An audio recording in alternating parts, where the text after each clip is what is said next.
Tears streamed down the little boy's face as cruel laughter echoed across the park, his prosthetic leg becoming the target of merciless jokes. In that moment of darkness, a tiny hand reached out from the shadows. A homeless girl with nothing to give but kindness.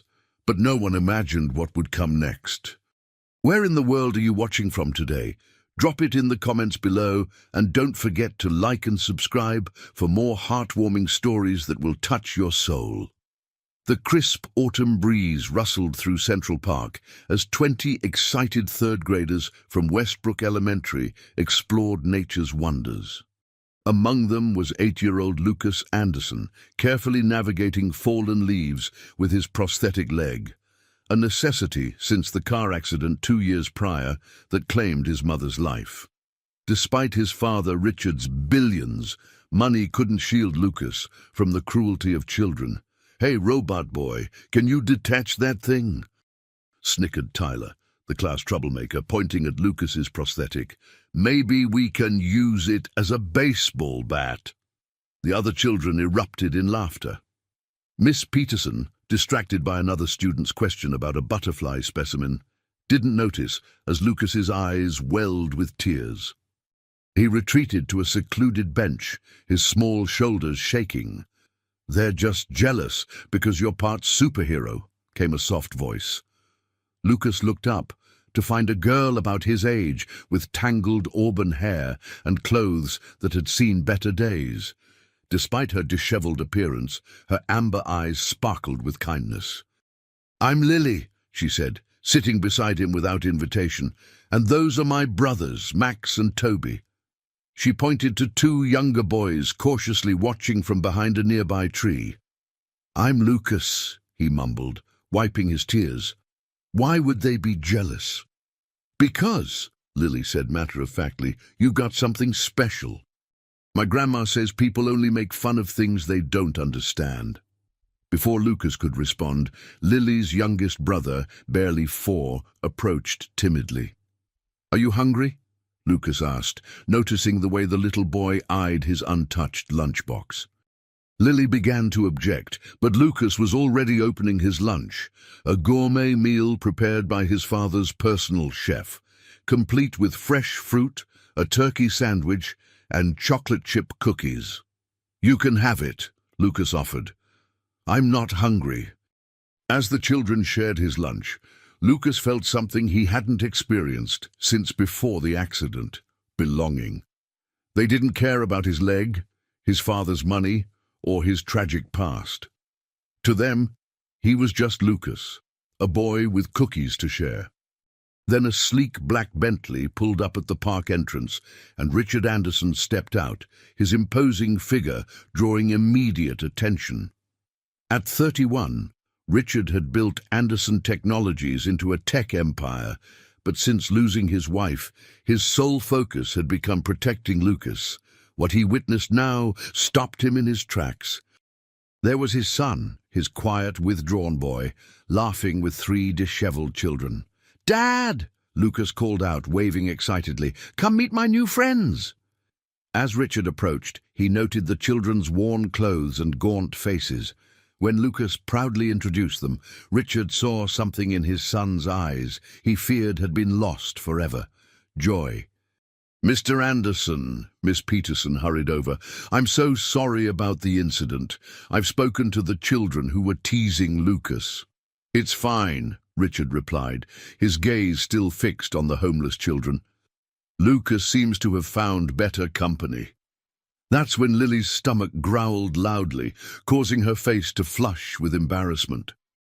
Richard made a split-second decision that would alter the course of all their lives. "Lucas," he said, "would you like to invite your new friends for dinner tonight?" The Anderson mansion's kitchen had never heard such genuine laughter. Chef Pierre, initially affronted by Richard's request to make something kids actually want to eat, now beamed with pride as the children devoured homemade pizza and ice cream sundaes.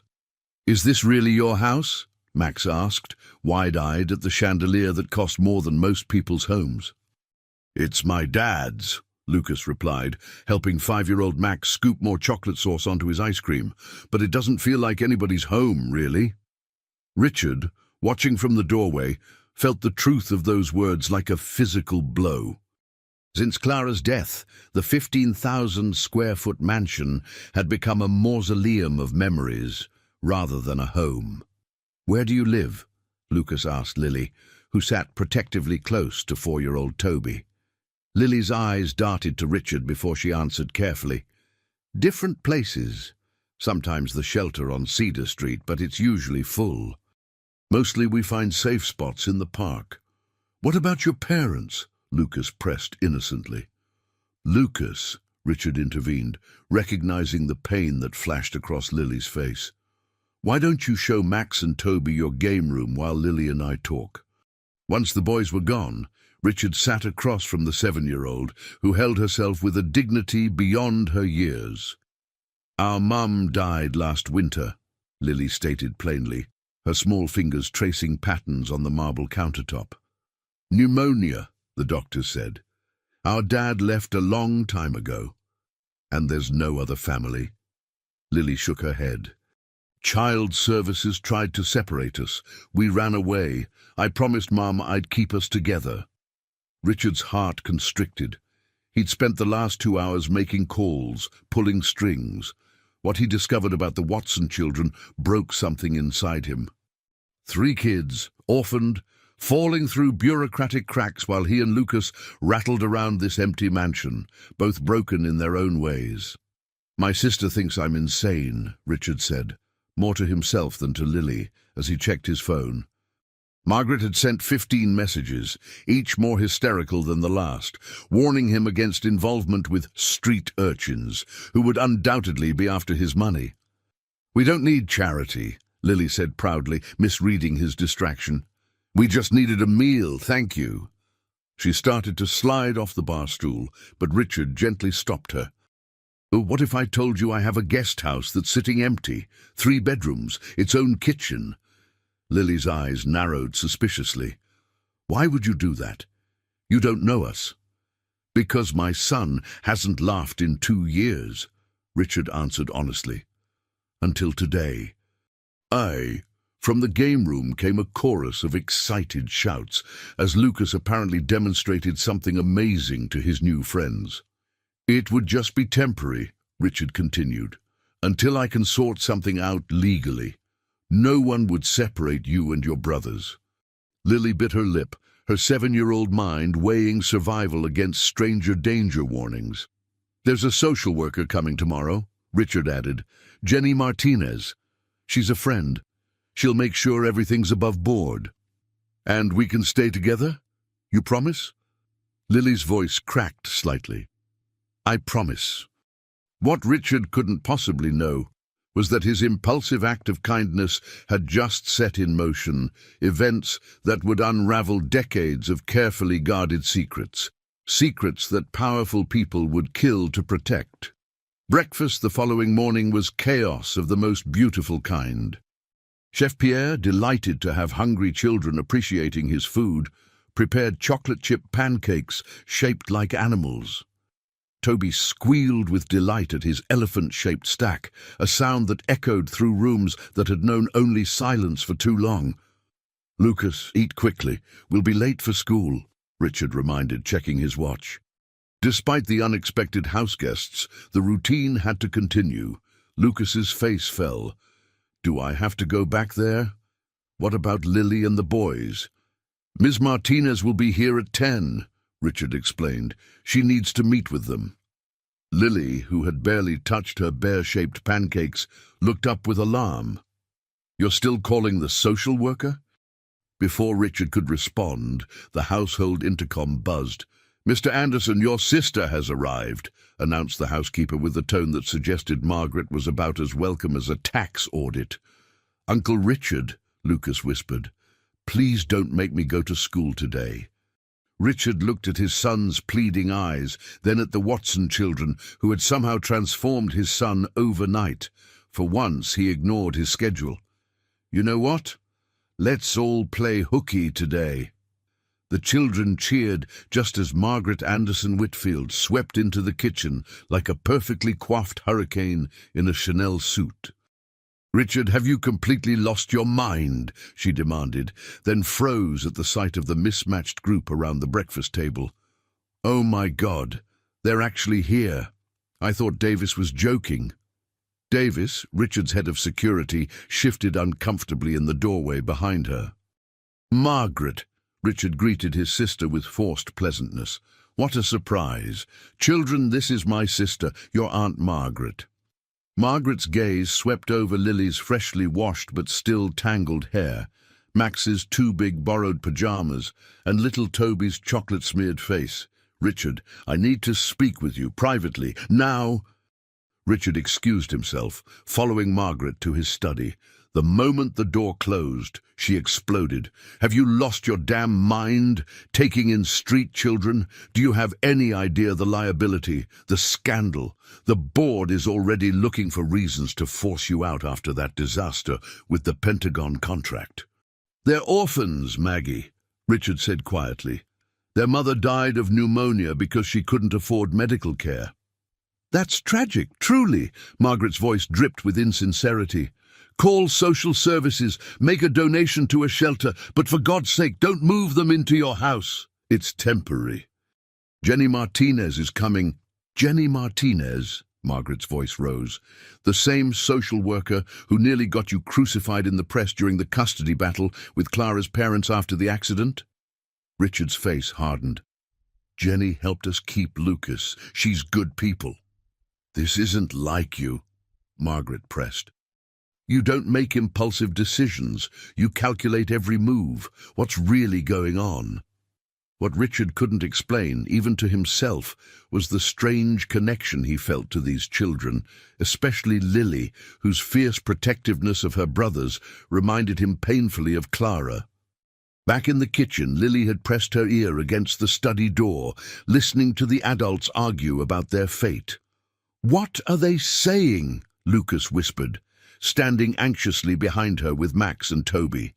Lily's face was grave as she turned to them. "We need to leave now." "But why?" Lucas protested. "My dad promised."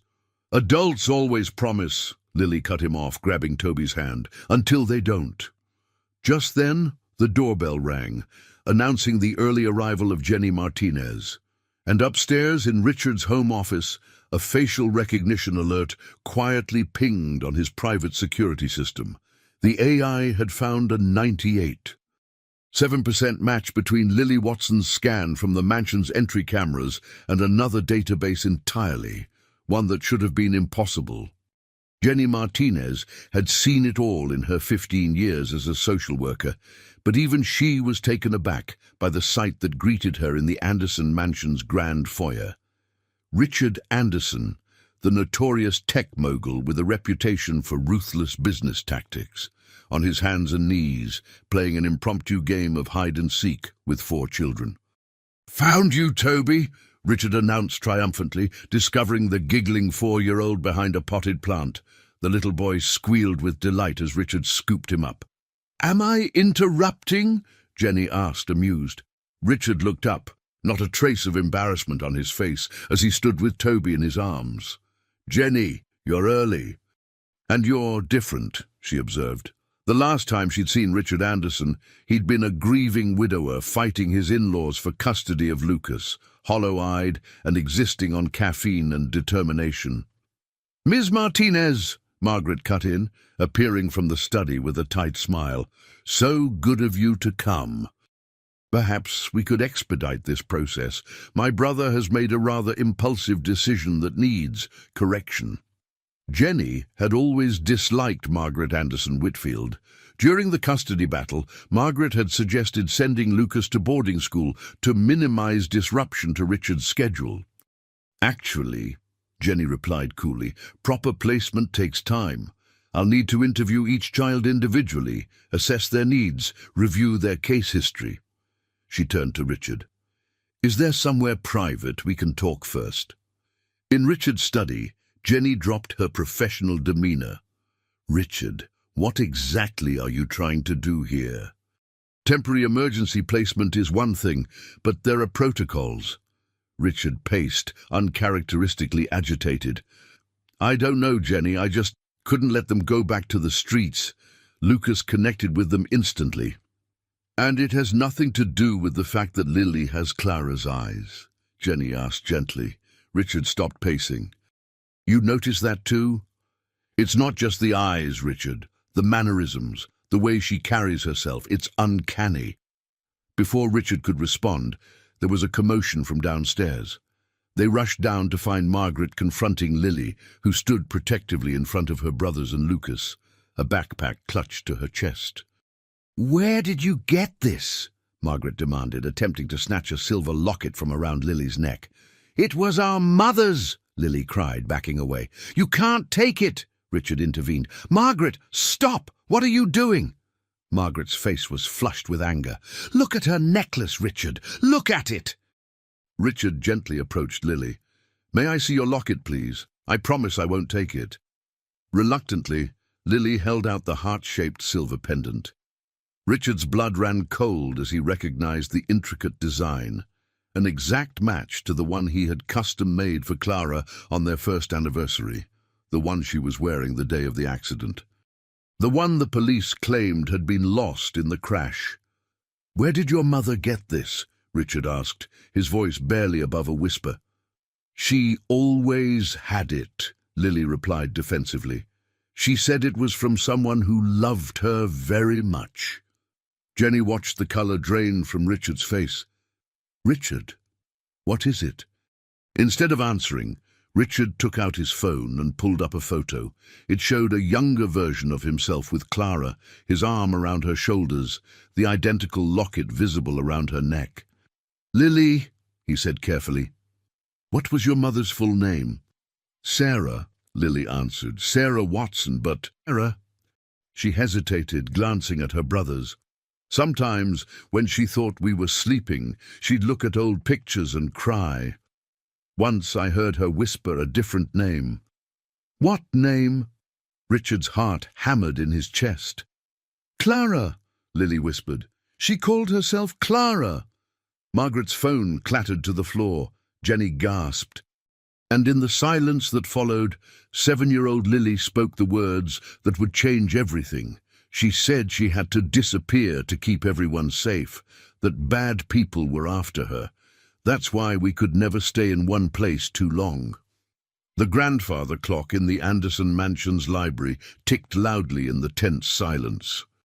Richard stared at the DNA test results on his laptop, the scientific confirmation of what his heart had already known.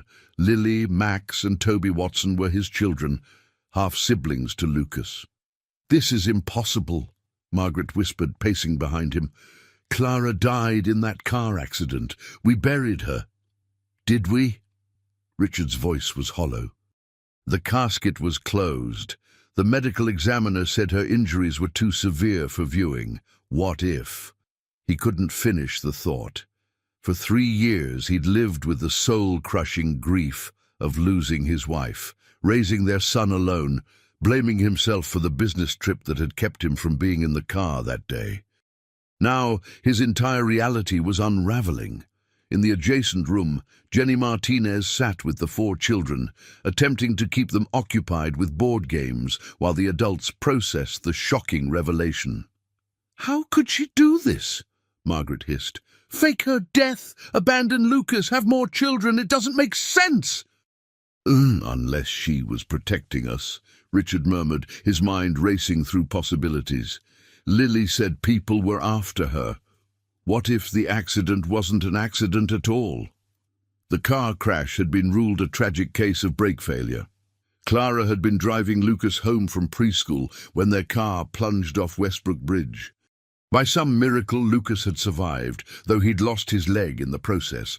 Clara had been pronounced dead at the scene, or so they'd been told. Richard's phone buzzed with a text from Davis, his head of security. Found something in the archives. Coming up. Minutes later, Davis entered with a dusty file box. Sir, after you mentioned the coincidence, I pulled the accident investigation records. There's something you need to see. From the box, Davis extracted a sealed evidence bag containing a charred, blood-stained driver's license. This was supposedly recovered from your wife's body, but look at the issue date. Richard examined it, then felt the blood drain from his face. This license was issued 2 months after her supposed death. Margaret grabbed the bag. That's impossible. It must be a mistake. There's more, Davis continued, pulling out a police report. An officer noted discrepancies in the dental records used to identify the body. His concerns were overruled by the chief medical examiner, who signed off on the identification personally. Who was the medical examiner? Richard demanded. Davis hesitated. Dr. Lawrence Whitfield. Margaret gasped. It was her father-in-law, her husband's father. Check who led the investigation, Richard said, a terrible suspicion forming. Davis flipped through the report.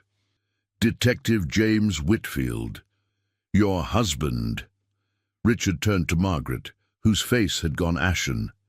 Your husband investigated the accident that supposedly killed my wife, and your father-in-law identified the body. Richard, you can't possibly think. 3 years ago, what position did James hold at the department? Richard interrupted. Traffic division, Margaret whispered. And now? He's head of special investigations for the FBI's white-collar crime division. Richard's laugh was bitter. Quite a meteoric rise. The door opened, and Lucas peeked in. Dad, Lily's crying. She says she wants to go home. Richard's heart broke at the confusion in his son's eyes. Buddy, it's complicated. We're trying to figure some things out. Is Lily my friend? Or Lucas trailed off, struggling with concepts too big for his 8-year-old mind. Richard knelt to his son's level. Lily, Max, and Toby might be more than friends. They might be family. Lucas's eyes widened. Like my cousins? Richard hesitated, then decided 8 was too young for the full truth. Something like that. After Lucas returned to the other room, Richard turned to Davis. I want everything on Clara's accident reinvestigated, every detail, every witness, every piece of evidence. And I want surveillance on James and Lawrence Whitfield, starting immediately. Richard, Margaret's voice shook, what are you accusing my husband of? I don't know yet, Richard replied coldly. But Clara wouldn't have abandoned Lucas without a reason, and she wouldn't have lived in poverty, letting her children go hungry, unless she was terrified of something or someone. As if on cue, Richard's phone rang with an unknown number. He answered cautiously. Mr. Anderson, a digitally altered voice greeted him. I understand you've made an interesting discovery about your late wife. If you value the safety of all your children, you'll stop digging immediately. The line went dead, leaving only the ominous ticking of the grandfather clock in the suddenly suffocating silence. The rain pounded against the bulletproof windows of Anderson Technologies' executive floor. It had been 3 days since the DNA test confirmed what Richard's heart already knew. Lily, Max, and Toby were his children. 3 days of heightened security, sleepless nights, and a gnawing fear unlike anything he'd experienced before. The safe house in Vermont is ready, Davis reported, closing the door to Richard's office. Remote location, full security system, no digital footprint. We can move the children tonight. Richard nodded, staring at the family photo on his desk. Himself, Clara, and baby Lucas, taken mere weeks before the accident. How had he not seen it before? The subtle strain in Clara's smile, the watchful anxiety in her eyes. Had she known even then that she was in danger? Have the private investigators found anything on the Whitfields? Richard asked. Davis placed a thick folder on the desk. Lawrence Whitfield, your former father-in-law, received a $2 million payment to an offshore account 3 days after signing Clara's death certificate. James Whitfield, who led the accident investigation, was promoted 3 times in the years following, despite mediocre performance reviews. And my sister, is Margaret involved? Davis hesitated. No financial trail connects her directly, but phone records show she called James moments after meeting Lily for the first time. Richard's jaw tightened. His own sister. The betrayal cut deep, but he couldn't afford to dwell on it. Not when his children's lives were at stake. "There's something else," Davis added, placing a USB drive on the desk. "We recovered deleted security footage from your mansion's archives. The night before the accident, Clara accessed your home office at 2 a.m.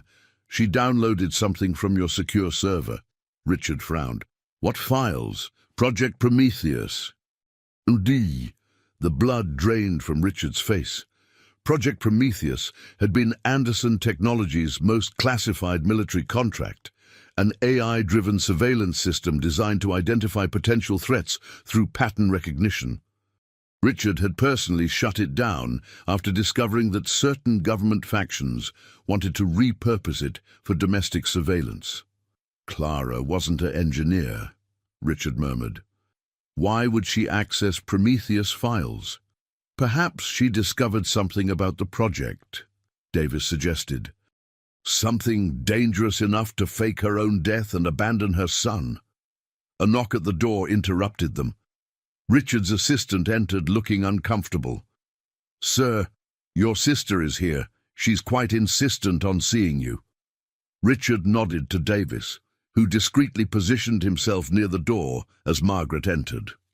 She looked immaculate as always, but Richard noticed the slight tremor in her hands, the shadows beneath her expertly applied makeup. "Where are the children?" she demanded without preamble. "Safe," Richard replied coolly. "Why the concern, Margaret? You've never shown interest in Lucas's welfare before, let alone Lily's. Don't be absurd.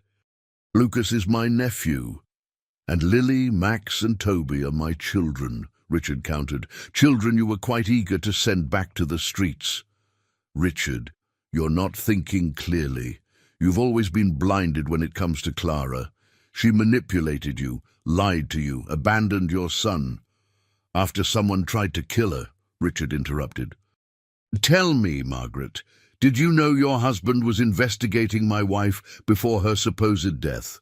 Or that your father-in-law received $2 million after falsifying her death certificate?" Margaret's face paled. "You're mistaken. James and father were just doing their jobs." "Were they?" Richard slid a document across the desk. "This is a transcript of a phone call James made to Lawrence the day before Clara's accident. He specifically mentions taking care of the Clara situation before she talks. Care to explain?" Margaret faltered. "Richard, you don't understand. Clara discovered something she shouldn't have. She was going to expose secrets that would have destroyed everything. Our family, the company, everything father built." "What secrets, Margaret?" Richard's voice was dangerously quiet. Margaret's phone chimed. She glanced at it, and something shifted in her expression. "It doesn't matter now. You've made your choice." She stood abruptly. "Goodbye, Richard." As she reached the door, she turned back. "For what it's worth, I never wanted Lucas hurt in the accident. That was unintended collateral damage." The admission hit Richard like a physical blow. As Margaret departed, Davis's phone buzzed with an urgent alert. "Sir," he said grimly, "the safe house has been compromised. Our men breached the perimeter 2 minutes ago. Jenny Martinez and the children are barricaded in the panic room, but security estimates they have less than 30 minutes before the intruders break through." Lily Watson had spent most of her 7 years protecting her younger brothers from harsh realities. Tonight, huddled in the safe house's panic room with Max, Toby, and Lucas, she faced her greatest challenge yet. "It's just like hide and seek," she whispered, stroking 4-year-old Toby's hair as he whimpered against her shoulder. "We have to be super quiet to win." Jenny Martinez, the social worker, checked the reinforced door for the 20th time. Outside, they could hear the methodical thump of intruders searching the house, getting closer by the minute.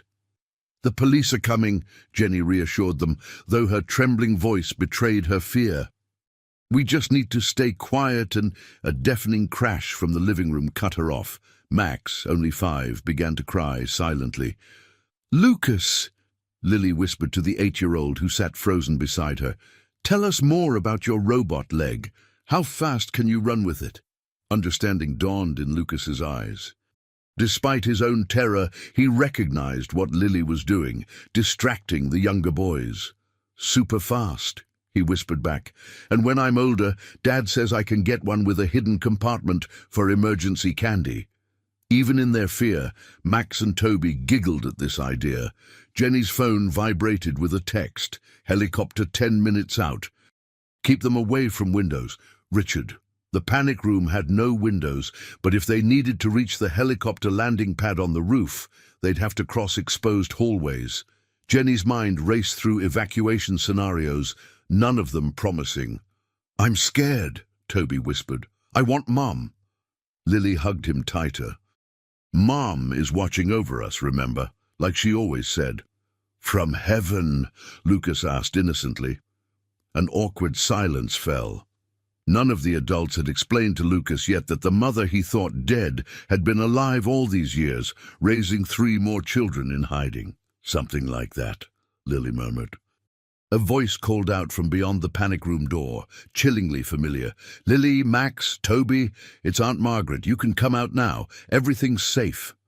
Lily's eyes widened in alarm. She'd never trusted the elegantly cold woman who looked at them like they were something unpleasant stuck to her designer shoes. "Don't answer," Jenny warned unnecessarily. They all remained silent. "Lucas?" Margaret's voice came again, honeyed and coaxing. "Sweetheart, it's Aunt Maggie. Your daddy sent me to bring you home. Don't you want to go home?" Lucas looked uncertainly at Jenny, who shook her head firmly. "We know you're in there," a male voice joined Margaret's, harder and more threatening. "The room may be reinforced, but the wall adjacent to the east ventilation shaft isn't. You have 1 minute to open the door before we gas the entire system." Jenny paled. The panic room's oxygen was filtered through that system. "What do we do?" Lily whispered, instinctively shielding her brothers with her small body. Before Jenny could answer, the lights in the panic room flickered. The security monitor showing the house's surveillance feed switched to static, then displayed a single message. "Ventilation shaft, panel C, now." Jenny hesitated only briefly before springing into action. "Help me," she instructed Lily, moving toward a seemingly solid wall panel marked with a tiny C. Together they pushed against it, revealing a narrow passage barely large enough for an adult to crawl through. "Children first," Jenny urged. "Lily, take Toby. I'll help Lucas with his prosthetic." As they scrambled into the dark passage, the panic room door began to glow red as cutting tools attacked from the other side. The shaft descended at an angle, eventually depositing them into what appeared to be a storm cellar beneath the house. A woman waited there, her face obscured by shadows. When she stepped forward, Jenny gasped. Despite the cropped hair dyed a nondescript brown and the gaunt face aged by stress, there was no mistaking those eyes, the same amber eyes that Lily had inherited. "Mom?" Lily whispered incredulously. Clara Anderson, believed dead for 3 years, reached out trembling hands to her children. "There's no time," she said, her voice breaking. "They're already inside the house." Then she turned to her firstborn, the son she'd been forced to leave behind. Lucas stared at her in shock and confusion, his 8-year-old mind struggling to reconcile this stranger with the smiling woman in the photographs his father kept everywhere. "Lucas," she whispered, tears streaming down her face. "My beautiful boy." But before their reunion could go further, the cellar door burst open. James Whitfield stood silhouetted against the night sky, gun raised. "Hello, Clara," he said coldly. "You've led us on quite a chase." Behind him, Margaret stepped into view, her designer heels incongruous with the muddy surroundings. "It's over, Clara. It's time to finish what we started 3 years ago." Clara pushed all 4 children behind her, facing her would-be killers with fierce determination. "You'll have to go through me first." That, James replied with a chilling smile, has always been the plan. The sound of helicopter blades thundered overhead, but whether rescue would arrive in time remained heart-stoppingly uncertain. The helicopter blades sliced through the stormy night as Richard Anderson leaned forward, straining to see the safe house through the sheets of rain. What had once been a serene Vermont retreat now resembled a war zone, floodlights cutting through darkness, armed figures moving around the perimeter. "We've lost contact with the panic room," Davis shouted over the roar of the engine. "Thermal imaging shows movement in the underground access tunnel." Richard's heart hammered against his ribs. After 3 years of believing Clara dead, after days of learning his entire life had been built on lies, one truth remained absolutely clear. He would not lose his family again. "Take us down behind the tree line," he ordered the pilot. "We'll approach on foot." "Sir," Davis protested, "there are at least 6 armed hostiles." "We should wait for—" "My children don't have time for waiting," Richard cut him off, checking the gun holstered under his jacket. The weight felt foreign in his hands. Richard Anderson had always fought his battles in boardrooms, not battlefields. The moment the helicopter touched down, Richard and Davis sprinted toward the house, using the storm as cover. Through his earpiece, Richard could hear his security team's chatter as they surrounded the property. They reached the storm cellar entrance just as a gunshot shattered the night. Richard's blood turned to ice. Inside the cellar, time had slowed to a nightmarish crawl. James Whitfield's first shot had gone wide, splintering wood inches from Clara's head as she shoved the children toward a rusted metal door at the back of the cellar.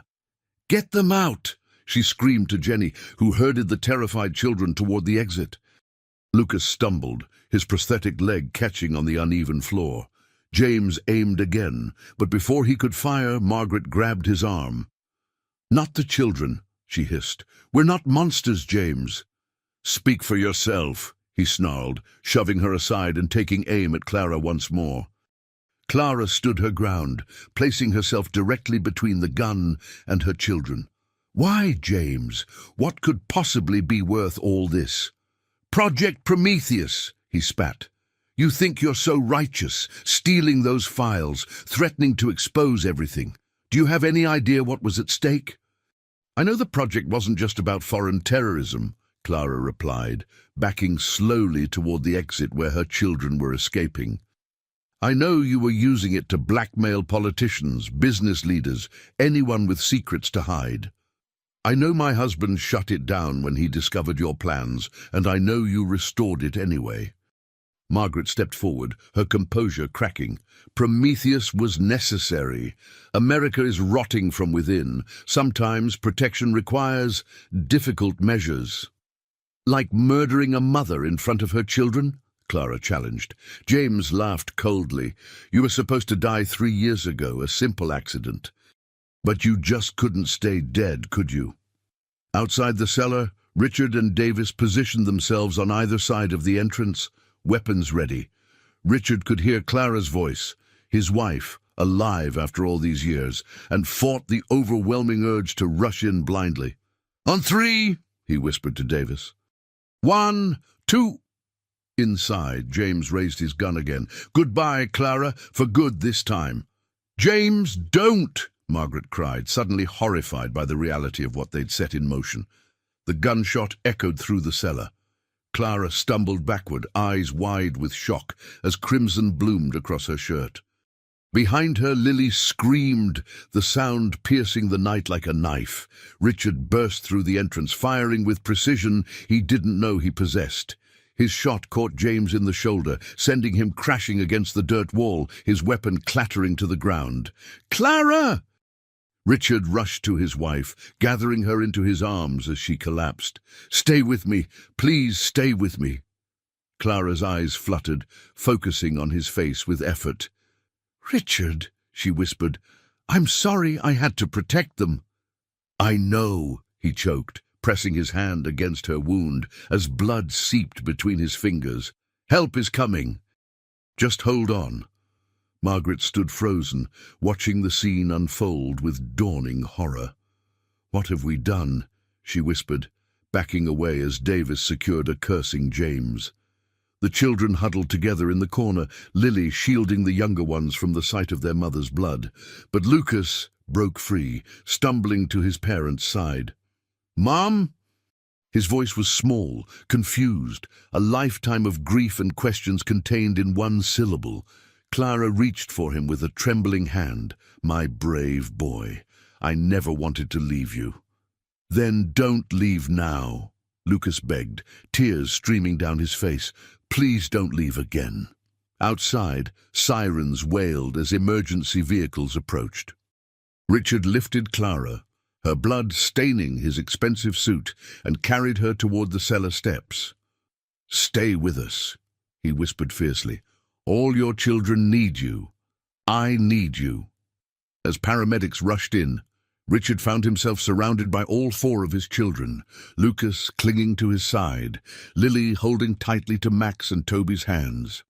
They watched in terrified silence as Clara was loaded onto a stretcher, oxygen mask obscuring her pale face. "Will Mom die?" Toby asked in a small voice. Richard knelt before his youngest child, this 4-year-old son he'd only just discovered, and made a promise he wasn't sure he could keep. "We're going to do everything we can to make sure that doesn't happen." As the ambulance doors closed on Clara's still form, Richard gathered all four children close. Behind them, Margaret was being led away in handcuffs, her perfect world shattered by the truth. James was already in custody, raging against his failed plans. But the most devastating revelation was yet to come, one that would shake the foundations of everything Richard thought he knew about his family, his company, and the woman he'd loved and lost and found again. The antiseptic smell of the hospital burned Richard's nostrils as he kept vigil outside the operating room. The seconds crawled by like hours as surgeons worked to save Clara's life. In the family waiting room nearby, Jenny Martinez sat with all four children, doing her best to maintain a sense of calm amidst the chaos. "Mr. Anderson," a voice broke through his reverie. He looked up to find FBI Special Agent Natalie Chen standing before him, her badge glinting under the harsh fluorescent lights. "Agent Chen," Richard acknowledged wearily, "I assume you're here about James Whitfield." "Partially," she confirmed, taking a seat beside him. "But there's more. We've been investigating Project Prometheus for months. When Clara Anderson contacted us 3 weeks ago, we had no idea how deep this conspiracy went." Richard's head snapped up. "Clara contacted the FBI?" Agent Chen nodded. "Under an alias, she provided evidence that James Whitfield and a shadow group within the government had hijacked your company's surveillance technology. They were using it not just for national security, but to gather blackmail material on judges, congressmen, business leaders, anyone who might oppose their agenda." "And what agenda is that?" Richard asked, though part of him already knew.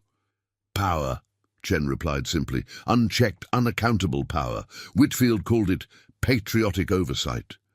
In reality, it was a digital coup." Richard ran his hands over his face. "Why didn't Clara come to me? I would have helped her." "She tried," Chen said gently. "According to her statement, she discovered the compromised Prometheus files accidentally while using your Home Office computer. When she confronted you, you dismissed her concerns, said she was being paranoid." A memory surfaced, Clara, agitated, trying to show him something on his laptop late one night. He'd been distracted, preparing for a board meeting, barely listening as she spoke of unusual data patterns and unauthorized access. "I didn't take her seriously," he whispered, the weight of his failure crushing him, "and then they tried to kill her." "The accident was meticulously planned," Chen confirmed. "But when Clara survived, she made a split-second decision to use the opportunity to disappear. She knew if they thought she was dead, she might have time to gather enough evidence to expose them."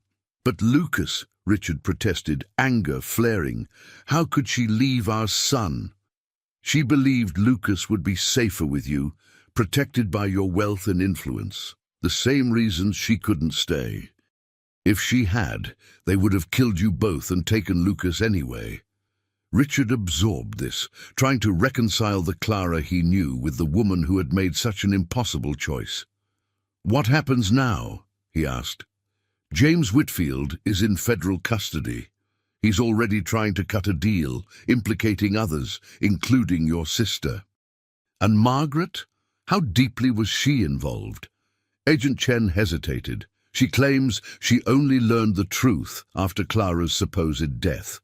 But financial records suggest she was receiving payments for years before the accident. She may have been the one who originally compromised your systems to give Whitfield access.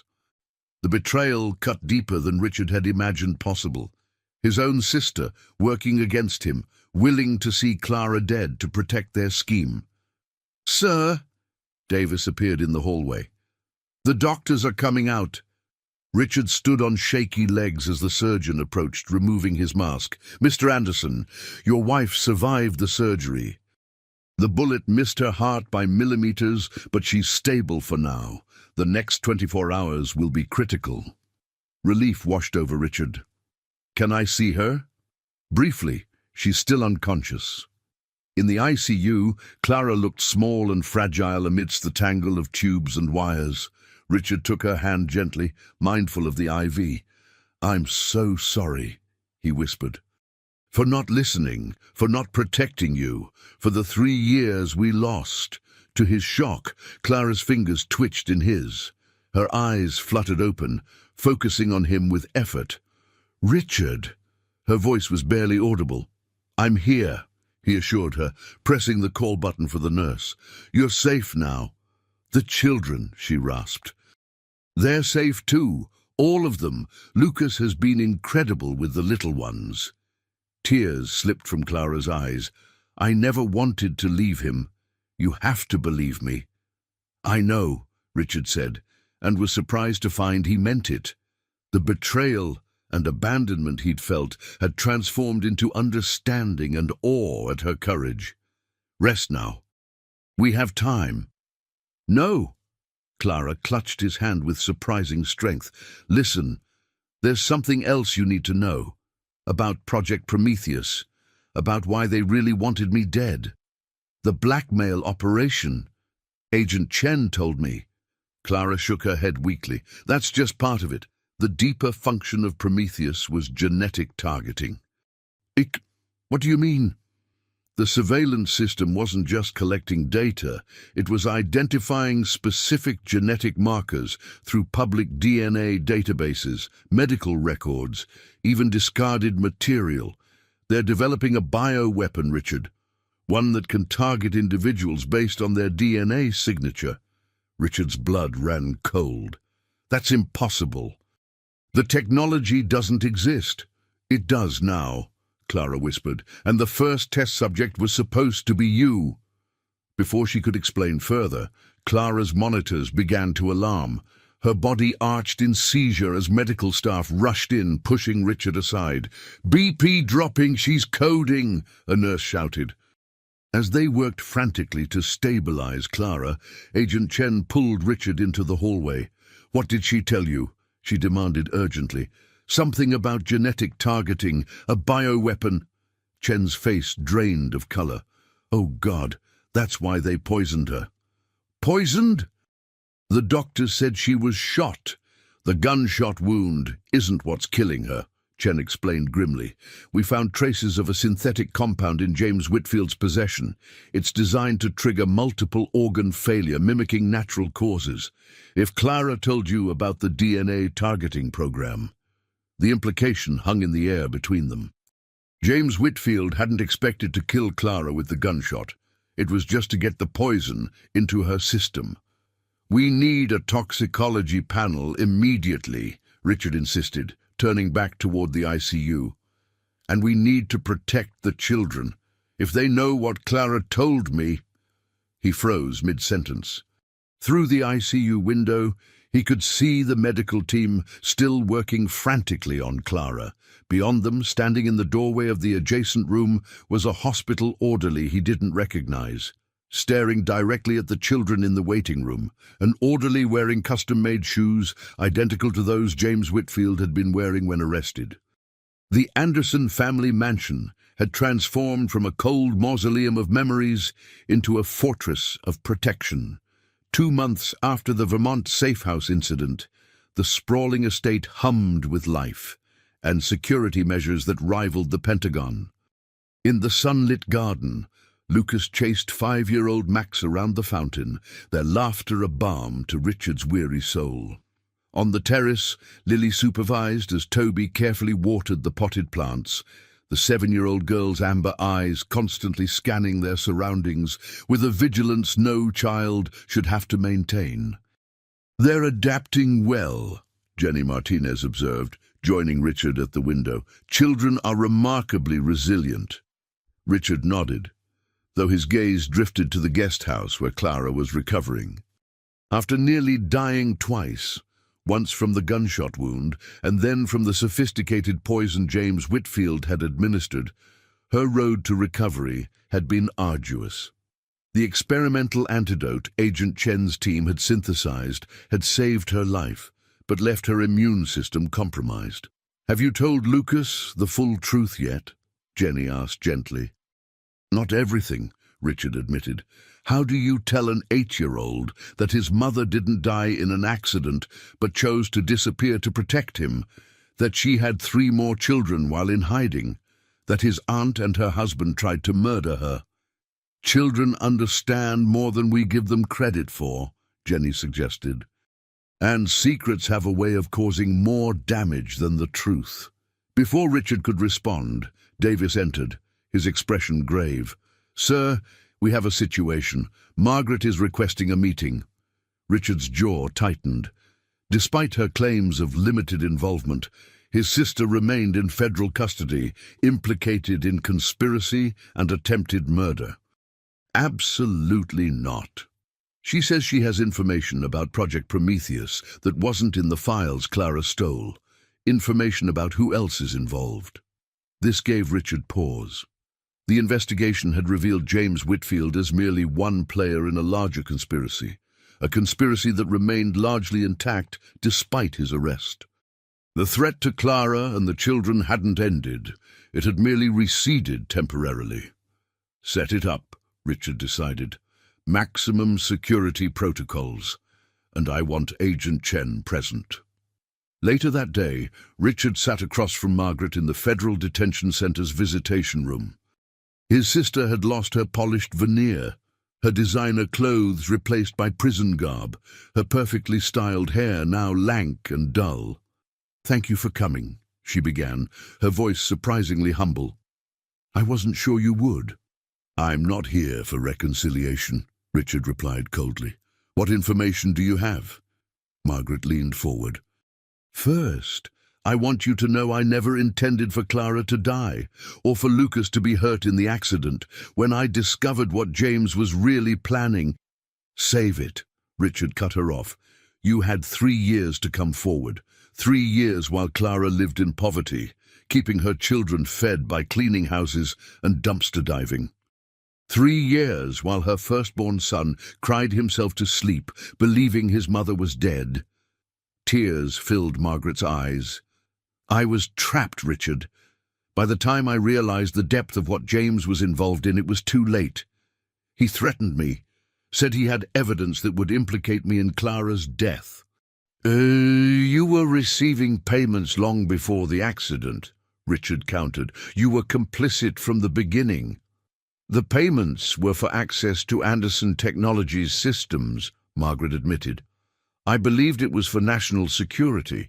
James told me the government needed backdoor access to Prometheus to monitor terrorist threats. I never knew they were using it to blackmail officials or develop bioweapons." "What bioweapons?" Agent Chen interjected sharply. This aspect of the conspiracy remained largely theoretical, based solely on Clara's claims. Margaret hesitated. Project Prometheus wasn't just a surveillance system. The original military contract included a classified component, genetic identification algorithms that could isolate unique DNA signatures from minimal samples. "We know this part," Richard said impatiently. "What you don't know is that the technology was perfected 6 months ago," Margaret continued.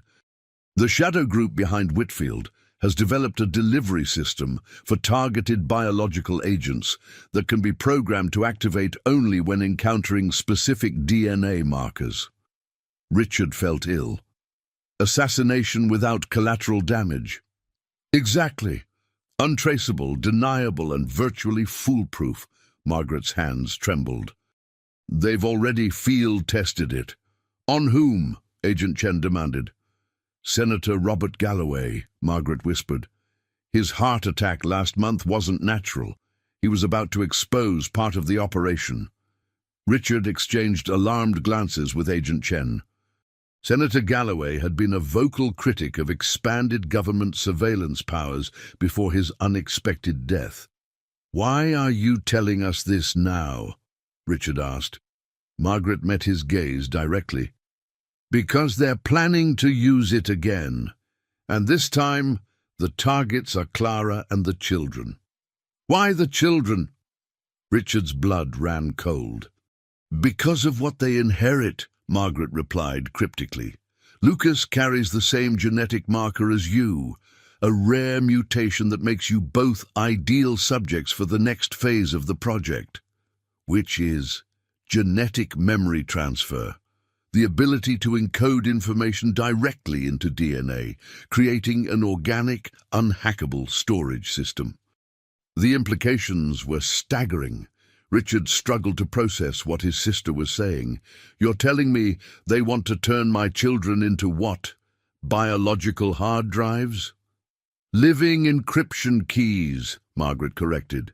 "Specific memories or information encoded genetically, accessible only through direct DNA sampling from a living subject. The ultimate classified storage. That's science fiction," Agent Chen scoffed. "So was CRISPR gene editing 20 years ago," Margaret countered. "The technology exists, it works, and they'll do anything to control it." Richard stood abruptly. "We're done here." "Richard, wait," Margaret pleaded. "There's more.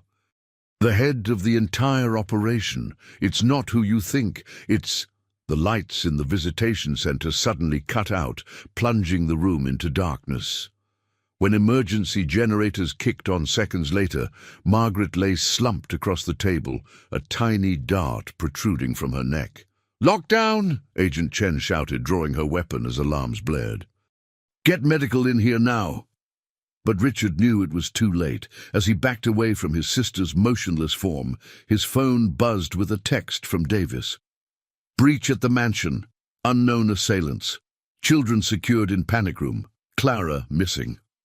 The chess game had entered its final phase, and Richard had just lost his queen. Now he had to protect his remaining pieces at all costs, even if it meant sacrificing himself to the shadowy players who had orchestrated this nightmare from the beginning. In the chaos of the detention center lockdown, no one noticed the maintenance worker calmly walking out the service entrance, a worker with the access badge of Lawrence Whitfield clipped to his uniform, the same Lawrence Whitfield who was supposedly in custody at another facility. The architect of destruction was making his move, and the Anderson family was directly in his crosshairs. Thunderstorms lashed the private medical facility hidden deep in the Catskill Mountains.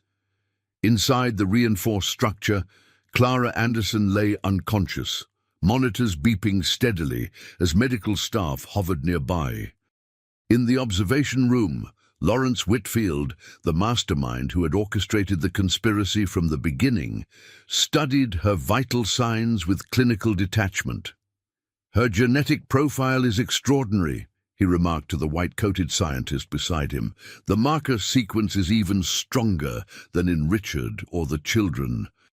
"That's why she survived the targeted compound," the scientist replied. "Her natural immunity is unprecedented. With her DNA, we could perfect the delivery system." Lawrence nodded, his aristocratic features betraying no emotion. At 72, the former medical examiner had built his reputation on scientific brilliance and unwavering patriotism. What few knew was how far he would go to secure what he considered America's technological dominance. "How soon can you begin the extraction process?" he asked. "We've already started. The first memory encoding sequence will be ready for testing within hours." Lawrence checked his watch. "And my daughter-in-law?" "Margaret didn't survive the detention center incident," the scientist confirmed. "The compound worked exactly as designed." "Unfortunate but necessary," Lawrence sighed. She was becoming a liability. "What about the children?" "Still in the panic room with Richard. Our operatives couldn't breach it before FBI reinforcements arrived." Lawrence frowned. "Richard will move them as soon as possible. We need at least one of the children, preferably Lucas or Lily. Their combined parental markers make them ideal candidates." The scientist hesitated. "Sir, they're just children. The encoding process hasn't been tested on subjects under 18. The neurological stress could what, Dr. Klein? Kill them?" Lawrence's voice hardened. "This is bigger than individual lives. What we're creating will revolutionize national security. Imagine classified intelligence that can never be hacked, never be stolen. Biological data storage passed through bloodlines, accessible only by those with authorization.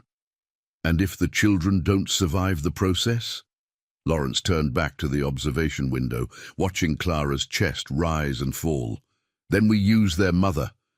She's the source of the genetic anomaly anyway.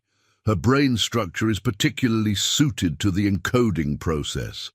The facility's alarm suddenly blared. Lawrence moved swiftly to the security monitor, where live feeds showed armed figures breaching the perimeter fence. "FBI?" he asked sharply. The security chief shook his head. "No standard tactical formation, and they're not announcing themselves." Lawrence's eyes narrowed. "Richard, it has to be. How would he have found us so quickly?" "Sir," the security chief pointed to another monitor. "There's something else. The biometric scanner at the east entrance was triggered 10 minutes ago, but no one entered." Check the logs again," Lawrence ordered. "Who was the last authorized entry?" The chief checked the system. "Dr. Sarah Reynolds, returning from her break at 23:17 hours. Lawrence's face drained of color. "Sarah Reynolds died last week. I attended her funeral." Realization dawned too late. Throughout the facility, lights flickered and security doors began locking down. But not in the sequence of a standard security protocol. Someone had taken control of the system. "Evacuation Protocol Omega," Lawrence snapped. "Move Clara to the transport immediately."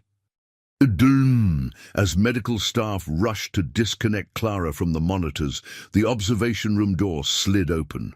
Davis, Richard Anderson's head of security, stood in the doorway, weapon raised. "Step away from her," he ordered. Lawrence raised his hands slowly. "Mr. Davis, I assume Richard isn't far behind." "Actually," came a voice from the hallway, "I'm right here." Richard Anderson stepped into view, flanked by Agent Chen and a tactical team. His normally immaculate appearance was gone, replaced by combat gear and a determined expression that made him almost unrecognizable. "Lawrence," Richard acknowledged coldly, "you've gone to extraordinary lengths to kidnap my wife. Again." "This isn't what it appears, Richard," Lawrence began smoothly. "Clara is receiving medical treatment she desperately needs. Treatment only we can provide." "Save it," Richard cut him off. "We found Margaret's hidden files. We know everything about Project Prometheus, the genetic targeting program, the memory encoding experiments. We know you faked your own arrest to maintain operational control." Lawrence's composure finally cracked. "You understand nothing. What we've developed will revolutionize intelligence gathering, secure America's position for generations. Your family's genetic anomaly is the key to perfecting it.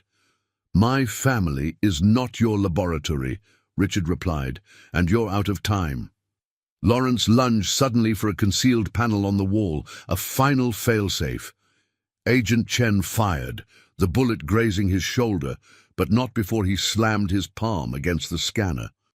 Throughout the facility, secondary alarms blared. "Facility purge initiated," announced a computerized voice. "Complete data deletion and structural sanitization in 5 minutes." "Sanitization?" Richard demanded, grabbing Lawrence by his lab coat. "What does that mean?" Lawrence smiled coldly. "It means, Richard, that in 5 minutes this entire facility will be sterilized with a compound similar to what we used on your wife. Anyone inside will share Margaret's fate." As if to underscore his point, the heavy security doors slid shut with pneumatic hisses, sealing them inside the medical wing.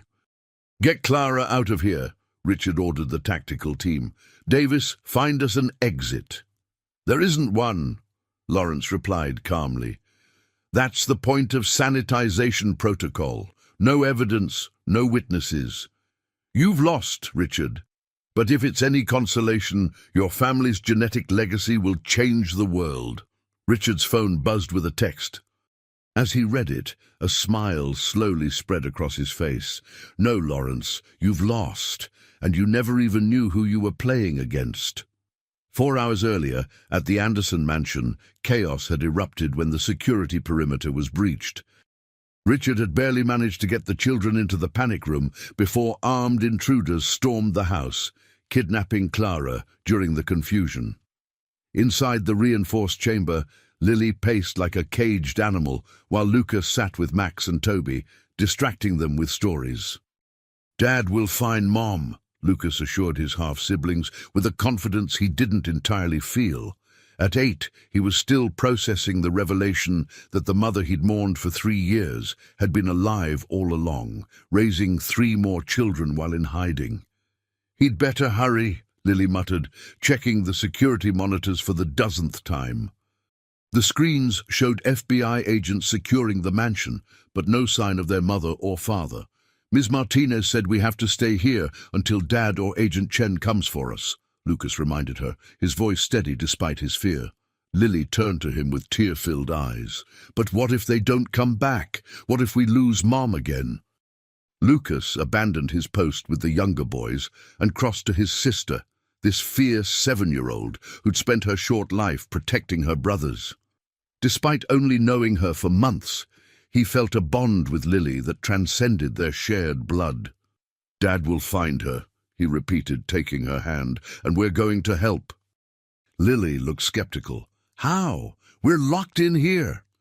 Lucas glanced toward the panic room's communication system. "I've been thinking. Remember what Mom told us about Project Prometheus? How it collected data on everyone, looking for specific genetic patterns?" Lily nodded. "The creepy DNA spying thing. Well, what if it works both ways?" Lucas suggested. "What if we could use it to find Mom? But we don't have access to Prometheus. It's at Dad's company or something." Lucas grinned suddenly. "Actually, we do have access. Dad gave me an emergency login to the house system last year. He said it was for if anything ever happened to him." He lowered his voice. "I'm not supposed to tell anyone, but I think this counts as an emergency." 15 minutes and several password attempts later, Lucas had accessed the mansion's hidden subsystem, a secure terminal connected directly to Anderson Technologies' private servers. "Dad never deleted anything," Lucas murmured in awe as files appeared on the screen. "Look, here's the original Prometheus code." Lily leaned over his shoulder. "But how does this help us find Mom?" "Mom has a special tracker," Lucas explained.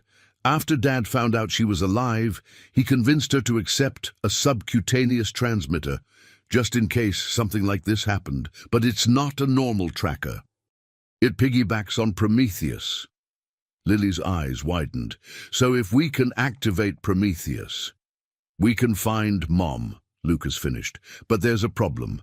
We need biometric authorization to access the tracking system." "Like a fingerprint?" Lily asked.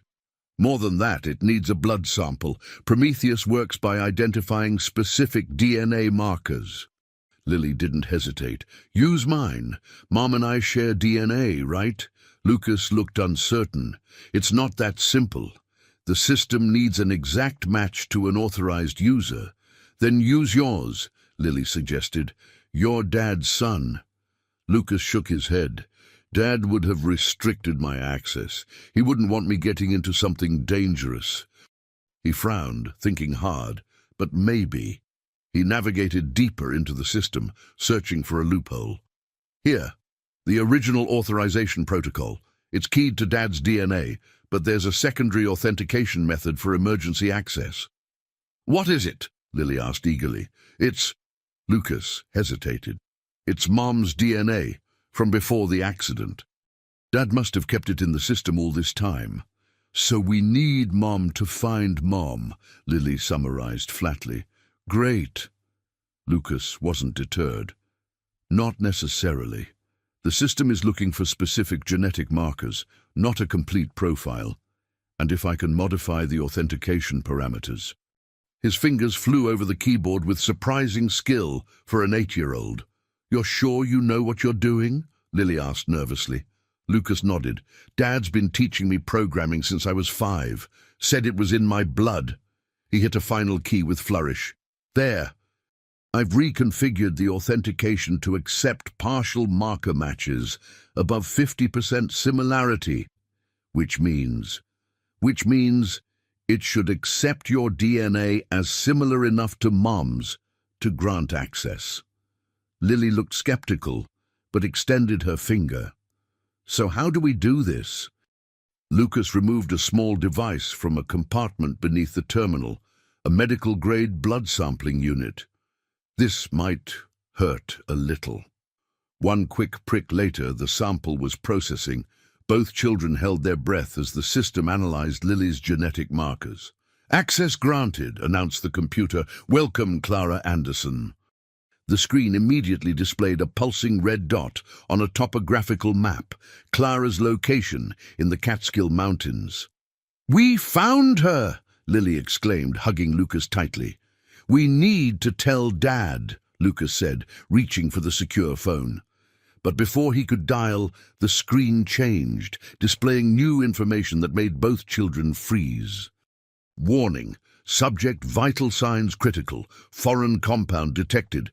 Estimated survival window, 6 hours. Lucas and Lily stared at each other in horror. Their mother was dying. And worse, the system had triggered an automatic alert to all authenticated users, potentially including whoever had taken her. What have we done? Lily whispered. Clara Anderson drifted through layers of consciousness, fighting the effects of the drugs coursing through her system. Fragments of memories surfaced like debris after a shipwreck. Lucas's first steps, the car accident that should have killed her, Richard's face when he discovered she was alive, Lily's birth in a dilapidated motel room with only a kind stranger for help. She became aware of movement, of being disconnected from machines and lifted onto a gurney. Through slitted eyes, she saw Lawrence Whitfield arguing with someone, his aristocratic face twisted with rage. Then gunshots, shouting, and Richard's voice cutting through the chaos. Richard, he'd found her. Clara fought harder against the sedatives, forcing her eyes open as Richard appeared beside her. "Stay with me," he urged, gripping her hand. "We're getting you out of here." "The children," she managed to whisper. "They're safe," Richard assured her, "but we won't be if we stay here. Lawrence has triggered some kind of failsafe." Clara processed this through her drug-addled mind. "Sanitization protocol," she mumbled. "No survivors." Richard's face hardened as he instructed the tactical team to move her. Clara wanted to explain about the facility's design, about the sealed exits, and the deadly compound about to flood the ventilation system, but her tongue felt leaden. Agent Chen appeared in her field of vision. "All exits are sealed. We've got 4 minutes before this place turns into a death trap." There must be a manual override, Richard insisted, turning to Lawrence, who stood under guard, bleeding from a shoulder wound but looking strangely triumphant. The only override requires my biometric signature, Lawrence replied smugly, and I have no intention of providing it. Clara struggled to sit up. Richard, she gasped, the children found me. Richard looked confused. What? The children are in the panic room. Prometheus, Clara managed. Lucas accessed Prometheus to find me. Check your phone. Richard pulled out his phone, finding a message from a secure Anderson Technologies server, coordinates matching their current location, along with vital sign readings for Clara that showed the presence of an unknown compound in her system. How did Lucas access Prometheus? Richard demanded. That system was decommissioned years ago. Not decommissioned, Lawrence interjected. Relocated. Your brilliant wife stole the original files, but we had backups. We've been running Prometheus from this facility for 3 years. Clara's mind cleared slightly as adrenaline fought against the sedatives. Richard, it's still collecting data, still identifying genetic markers. That's how they found us at the safe house. Richard's expression darkened with understanding. They've been tracking us through our DNA this whole time. Brilliantly simple, isn't it? Lawrence remarked. Every skin cell you shed, every hair that falls, every fingerprint you leave, they all contain your unique genetic signature. Prometheus can identify it from any database that includes biometric data, medical records, ancestry sites, even those consumer DNA tests people so willingly submit. But that's millions of people, Agent Chen protested. Precisely, Lawrence smiled. The perfect surveillance system, and now the perfect weapon delivery system. An alarm blared, indicating 3 minutes remaining before sanitization. Lawrence, Richard pleaded, there are innocent people in this facility, your own staff. You'd kill them all to maintain secrecy? They understood the risks, Lawrence replied coldly, and their sacrifice will ensure Prometheus survives. Clara suddenly grabbed Richard's arm. The children, she whispered urgently. If Lucas accessed Prometheus, he's visible to the system now. They can track him. Richard paled. We need to get out of here now. Impossible, Lawrence taunted. The sanitization protocol is designed to be unbreakable. Clara locked eyes with Richard. Unless we break the system itself. With tremendous effort, she pushed herself upright. Get me to the main server room. If Prometheus is here, I can shut it down. You'll never make it in time, Lawrence sneered. Clara fixed her former father-in-law with a steely gaze. You forget, Lawrence. I was there when Richard built the original Prometheus. I know how it thinks, and more importantly, I know its weaknesses. As Richard helped Clara to her feet, his phone buzzed with another message, not from the children this time, but from Davis, who had separated from the group to search for an escape route. Found something. East Wing, sub-level 3. Looks like a maintenance tunnel, possible exit. Richard made an instant decision. Agent Chen, get Clara to the server room. Davis may have found a way out. I'm going to check it.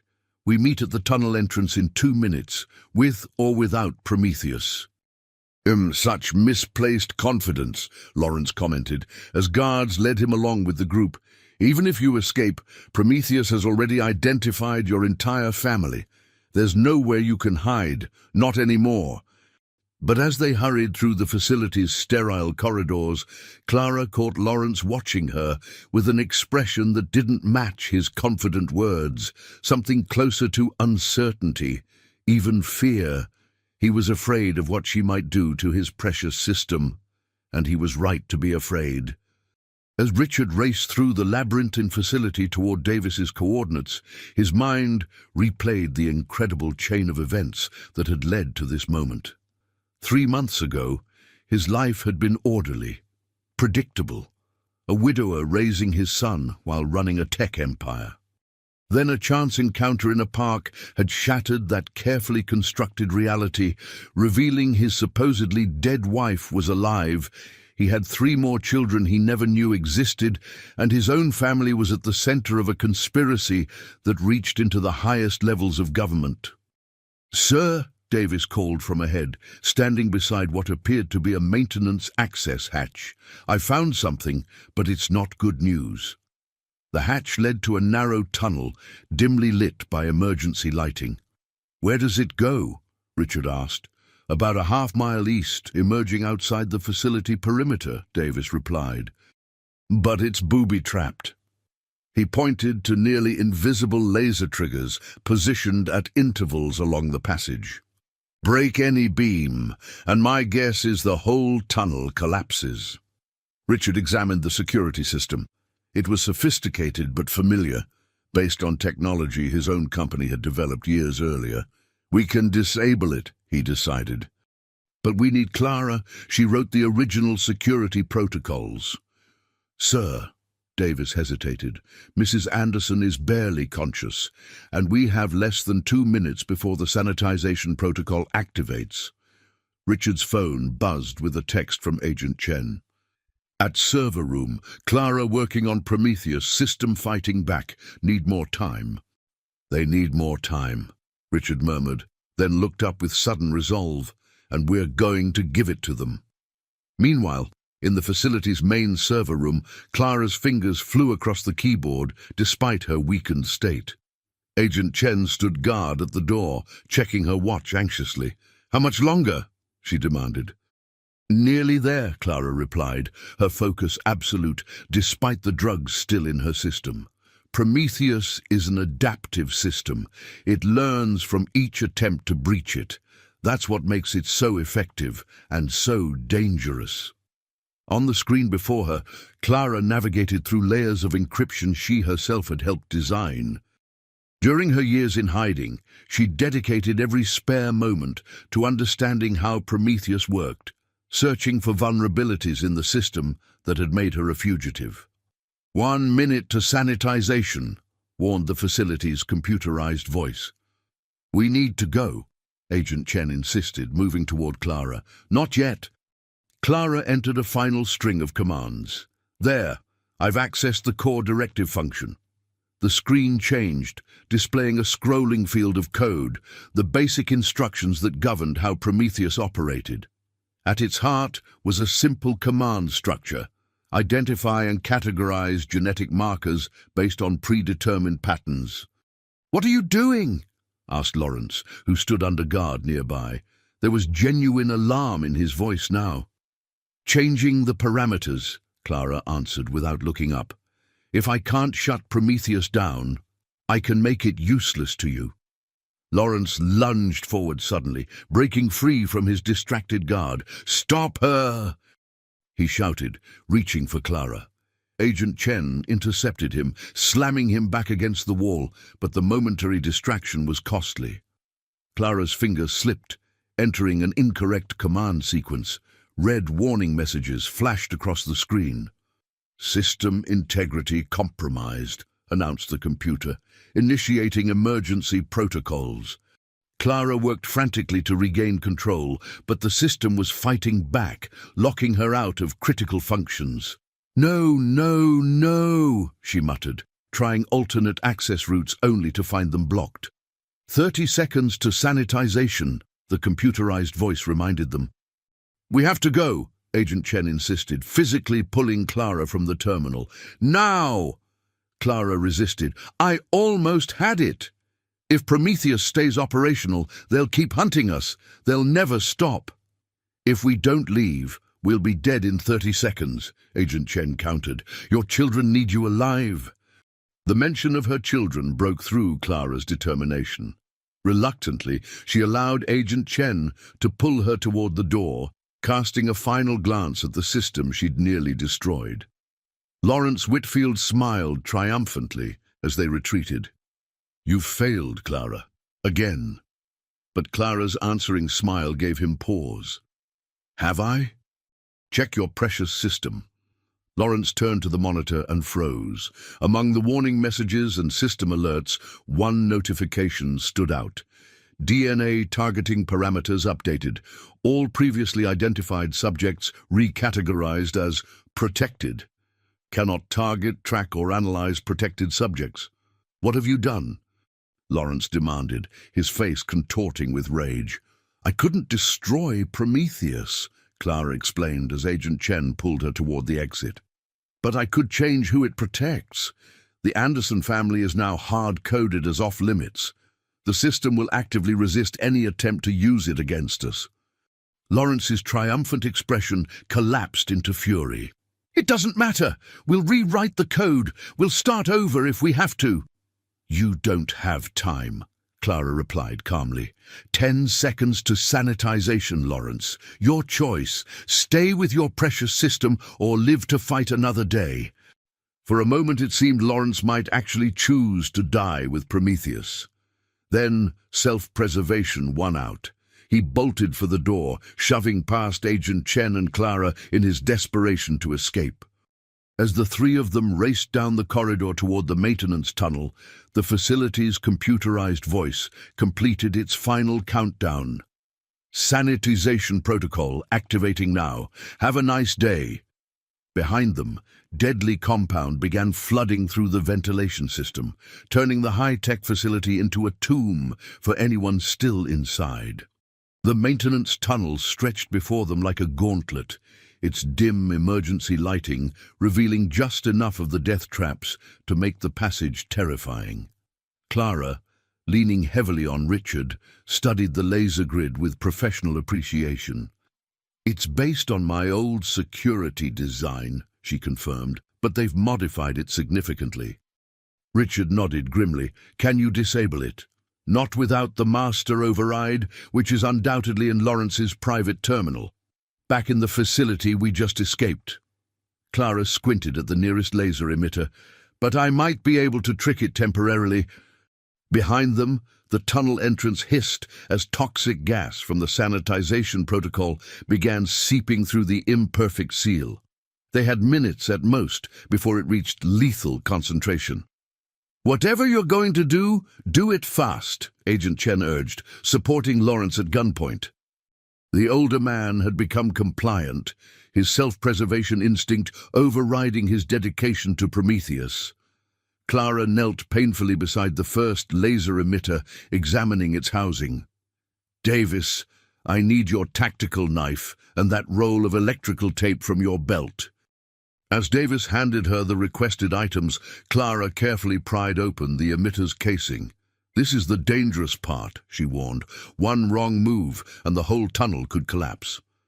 No pressure, Richard muttered, his hand resting protectively on her shoulder. With surgical precision, Clara disconnected 2 wires inside the emitter, then bypassed them with a carefully placed strip of tape. That should create a momentary blind spot, she explained, but it will only last about 15 seconds before the system detects the anomaly. 15 seconds to get past each emitter. Agent Chen calculated quickly. There must be 30 of them in this tunnel. We move in sequence, Clara decided. I disable one, we all pass it, then I disable the next.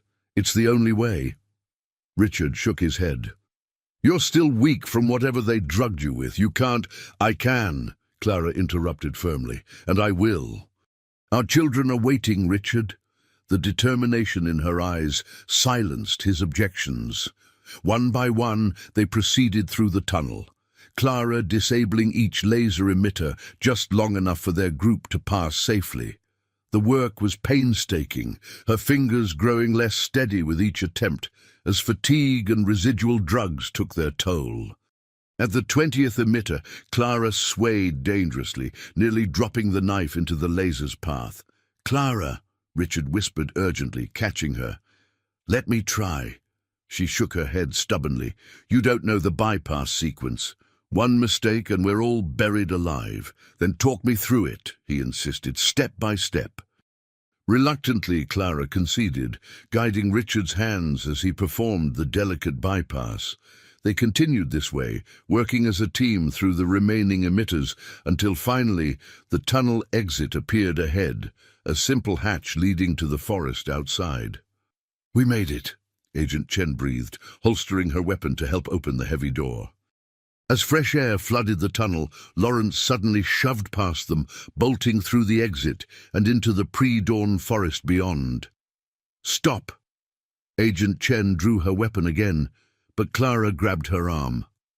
"Let him go," she said wearily. "We need to get the children to safety.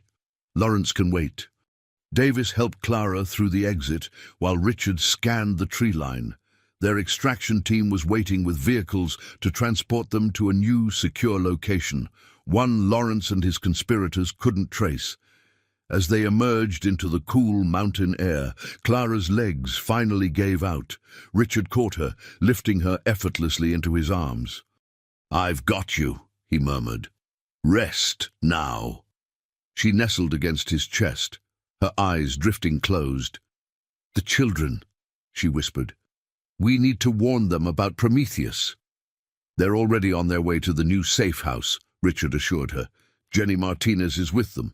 They'll be fine until we get there." But Richard couldn't quiet the nagging doubt in his mind. Lawrence had escaped, and despite Clara's reprogramming, Prometheus remained operational, a sleeping dragon that might yet awaken to threaten their family.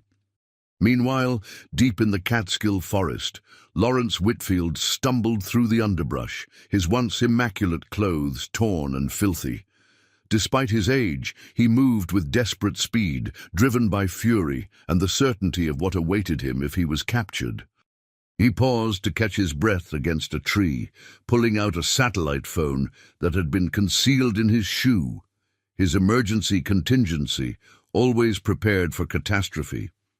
The call connected after one ring. "Status?" demanded a voice Lawrence knew well, a voice that had funded Project Prometheus from the shadows. "Compromised," Lawrence reported between gasps. "Anderson found the facility.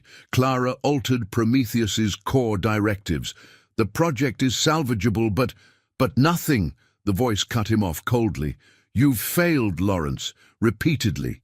"Give me another chance," Lawrence pleaded. "I know their weaknesses now."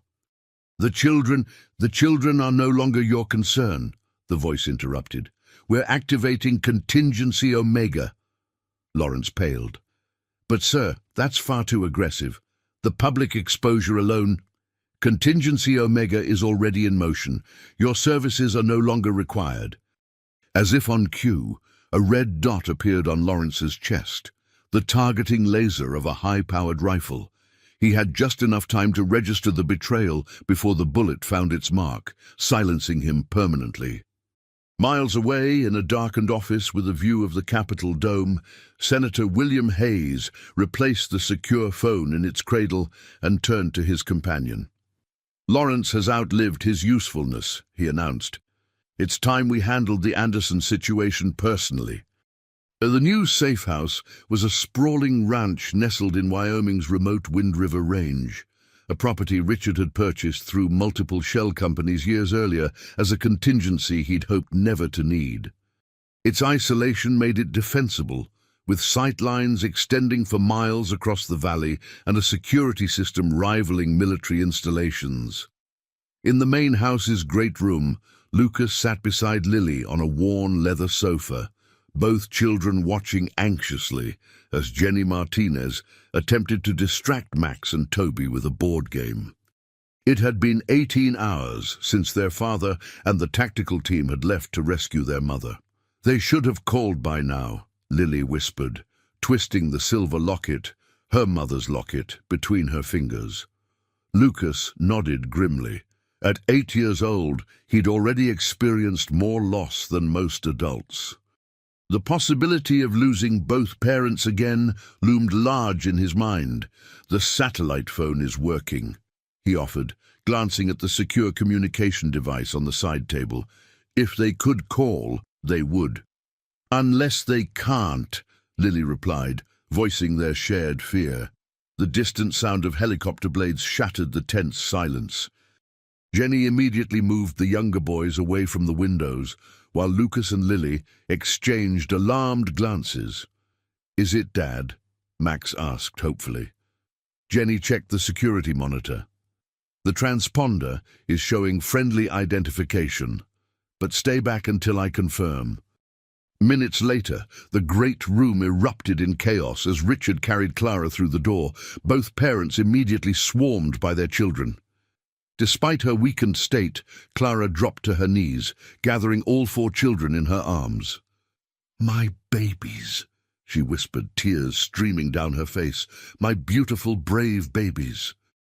Lucas, normally so stoic, broke down sobbing against his mother's shoulder. "You came back," he repeated over and over. "You really came back." Clara cupped his face in her hands. "I will always come back for you, all of you, no matter what." While the family reunion unfolded, Agent Chen conferred quietly with Jenny in the corner. "Lawrence escaped," she reported grimly.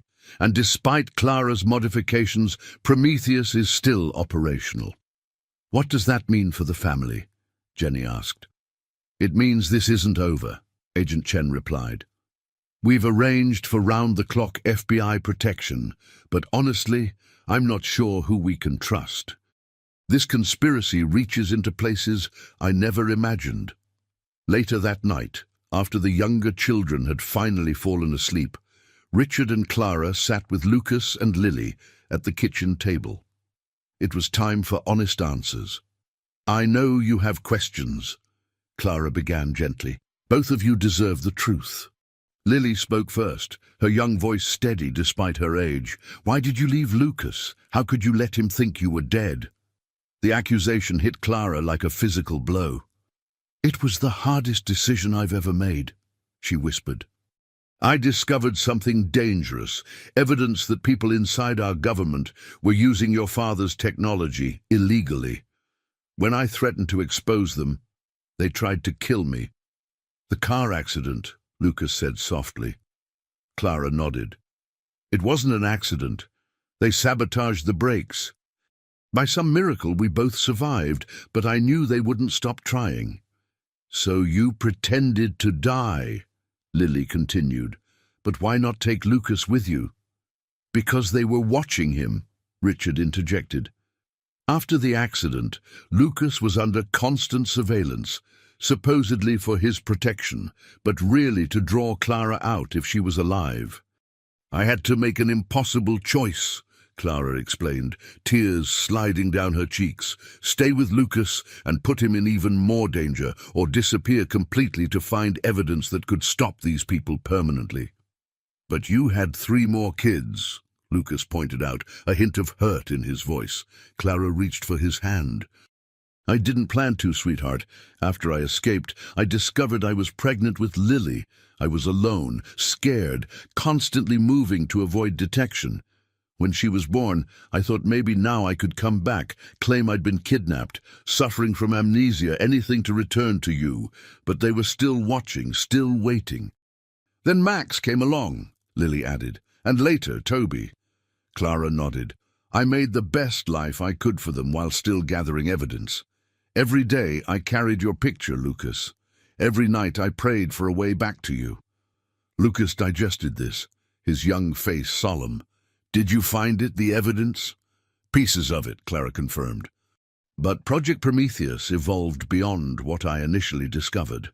Now it's not just about surveillance, it's about genetic targeting, biological weapons, things I never imagined possible." "Is that why they can track us through our DNA?" Lily asked. Clara exchanged a startled look with Richard. "How do you know about that?" Lily glanced at Lucas, who shifted uncomfortably. "We, might have accessed Prometheus to help find you," he admitted, "through Dad's emergency protocols." Richard's eyebrows shot up. "The secure terminal in the panic room? Lucas, that system requires biometric authentication.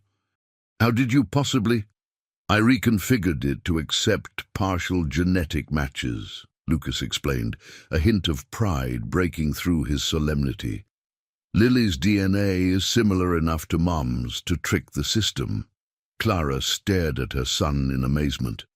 "You bypassed a triple-encrypted biometric authentication system at 8 years old." Lucas shrugged modestly. "Dad's been teaching me programming. and I really wanted to find you." Richard and Clara exchanged glances. Pride mingled with worry. "The Anderson genetic legacy," Richard murmured. "Lawrence was right about one thing. Our children are exceptional." "And that makes them targets," Clara added grimly. "As long as Prometheus exists, none of us are truly safe." "So what do we do?" Lily asked. Clara squared her shoulders, her exhaustion momentarily forgotten. "We do what the Anderson family does best. We innovate, we adapt, and we stay together no matter what." Outside, the Wyoming night wrapped around the ranch house like a protective blanket, stars scattered across the vast sky. For the moment they were safe. But in Washington, D.C., Senator Hayes was setting in motion a plan that would force the Andersons into their final confrontation, one that would test the limits of their newfound family bonds. 2 weeks passed at the Wyoming ranch, a period of relative peace that allowed the Anderson family to begin healing. Clara gradually regained her strength, the unknown compound finally clearing from her system. The younger boys thrived in the wide-open spaces, while Lucas and Lily remained inseparable, their bond growing stronger through shared experiences and secrets. Richard converted the ranch's study into a command center, working remotely to manage both his company and the ongoing investigation into Project Prometheus. The evidence they'd gathered implicated several high-ranking officials, but the puppet master behind it all remained elusive. "Senator William Hayes," Agent Chen announced during her weekly update, sliding a file across the desk to Richard. "Chairman of the Intelligence Committee, decorated Vietnam veteran, and by all appearances, an American patriot." Richard studied the distinguished older man in the photograph. "You're certain?" "The digital trail was expertly hidden, but we found financial connections between Hayes and shell companies that funded Lawrence's research. Plus, his committee authorized the original military contracts for Project Prometheus." Richard frowned. "But why? What's his endgame?" "Power," Clara suggested, entering the study with a tray of coffee. She'd overheard enough to understand the conversation. "Isn't it always? Imagine controlling a surveillance system that can identify anyone, anywhere through their DNA. Combine that with targeted bioweapons, and you have the perfect assassination tool, untraceable, deniable, precise." "The ultimate insurance policy," Richard mused. "No wonder he was willing to go to such lengths to protect it." Agent Chen nodded grimly. "Hayes is untouchable through normal channels. He has judges, prosecutors, even other senators compromised through Prometheus data. A frontal assault would fail before it began." "Then we don't use normal channels," Clara decided. "We use the one thing Hayes doesn't control, Prometheus itself." Richard raised an eyebrow. "You reprogrammed it to protect us, not attack him." "True," Clara acknowledged, "but I also created a backdoor, a way to access the system without triggering its security protocols. If we can get to Hayes's private terminal, we could download the complete Prometheus database. Every illegal search, every blackmail target, every assassination order. That's enough evidence to bring down his entire network," Agent Chen realized. "But his security is impenetrable. How would we even get close?" Clara and Richard exchanged meaningful glances. "We have something Hayes wants desperately," Clara said softly. "Something he's proven he'll take significant risks to acquire." Richard's face hardened as he understood. "No, absolutely not. We're not using our children as bait." "Not bait," Clara corrected. "A distraction. Hayes believes our children carry the genetic markers he needs to perfect Prometheus. While he focuses on capturing them, we infiltrate his operation and extract the data." "It's too dangerous," Richard insisted. "More dangerous than living our entire lives looking over our shoulders?" Clara challenged. "Than wondering if every strange illness is a targeted bioweapon. Our children deserve freedom from this nightmare, Richard." Agent Chen cleared her throat awkwardly. "I should give you two some privacy." After she departed, Richard paced the study like a caged tiger. "I just got you all back. I can't risk losing you again." Clara approached him, placing gentle hands on his shoulders. "We're not talking about splitting up. We do this together, as a family, by putting our children in the line of fire. By teaching them to fight back," Clara corrected. "Lucas and Lily are already involved whether we like it or not. They accessed Prometheus on their own to save me. They understand more than we give them credit for." Richard's resistance wavered. "And the little ones?" "Stay here with Jenny under maximum security," Clara assured him. "The plan only works if Hayes believes all the children are vulnerable." Before Richard could respond, Lucas and Lily appeared in the doorway, their expressions suggesting they'd overheard the entire conversation.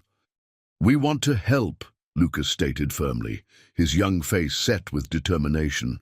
"We're tired of running," Lily added. "Tired of being afraid." Richard looked from his wife to his eldest children, recognizing the same stubborn determination in all their faces. The Anderson stubbornness, Clara had always called it. "You realize what you're volunteering for?" he asked them seriously. "This isn't a game. These people have already tried to kill your mother multiple times." "We know," Lucas replied, standing a little straighter. "But we're Andersons too, and Mom says Andersons don't hide from bullies."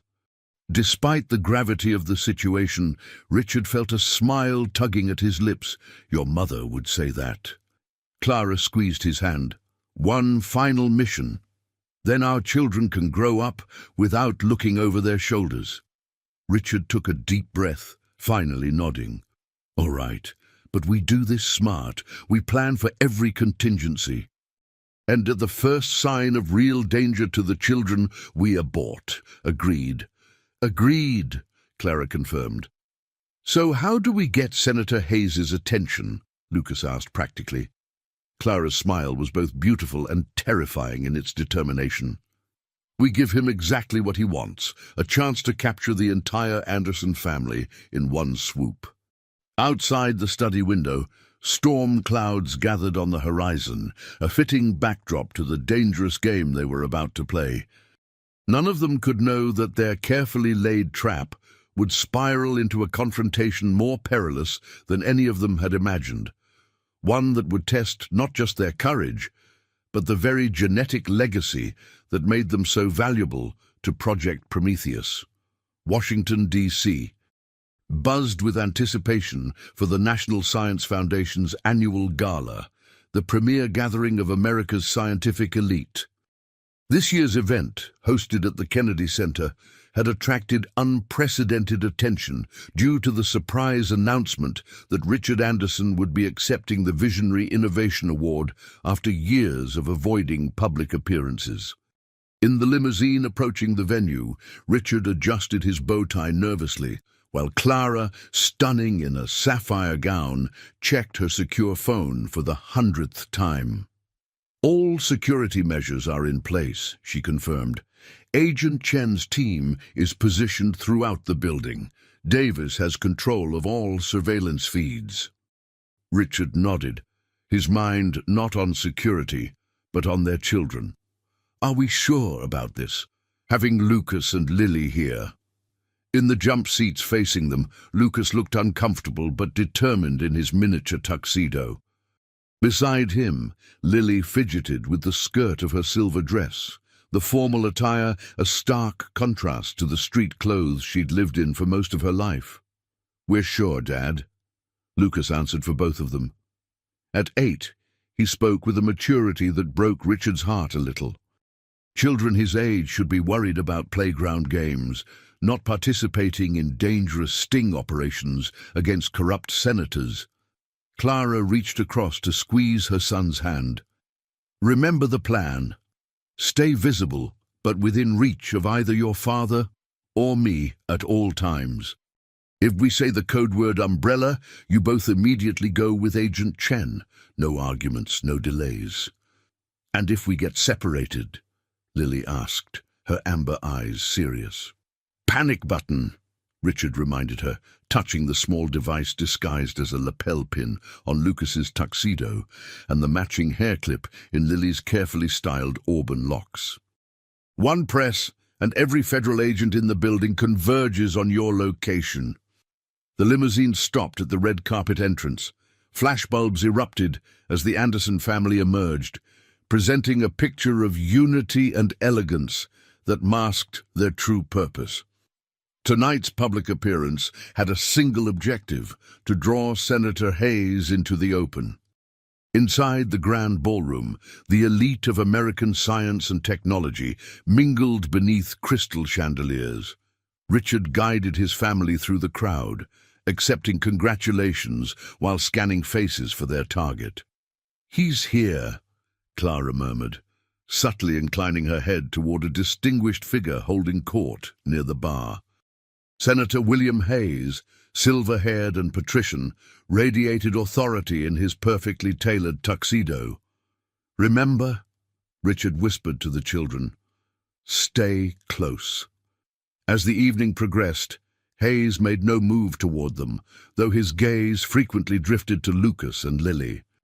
The children played their parts perfectly, presenting the image of innocent heirs to the Anderson fortune while remaining vigilantly aware of their surroundings. After dinner, Richard was called to the stage to accept his award. His speech, carefully crafted to appear spontaneous, included pointed references to ethical technology development and the dangers of unchecked surveillance, phrases designed to provoke Hayes. "The future we build must respect the inherent dignity and privacy of every individual," Richard concluded. "Some see human genetic code as merely data to be mined and exploited.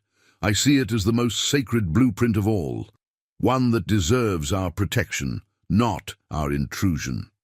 The audience applauded enthusiastically, unaware of the direct challenge hidden in his words. As Richard returned to his table, Senator Hayes intercepted him. "Quite a speech, Anderson," Hayes remarked, his smile not reaching his eyes, "especially coming from the man who developed Prometheus in the first place." Richard maintained his composure. "We all make mistakes, Senator. The difference is learning from them."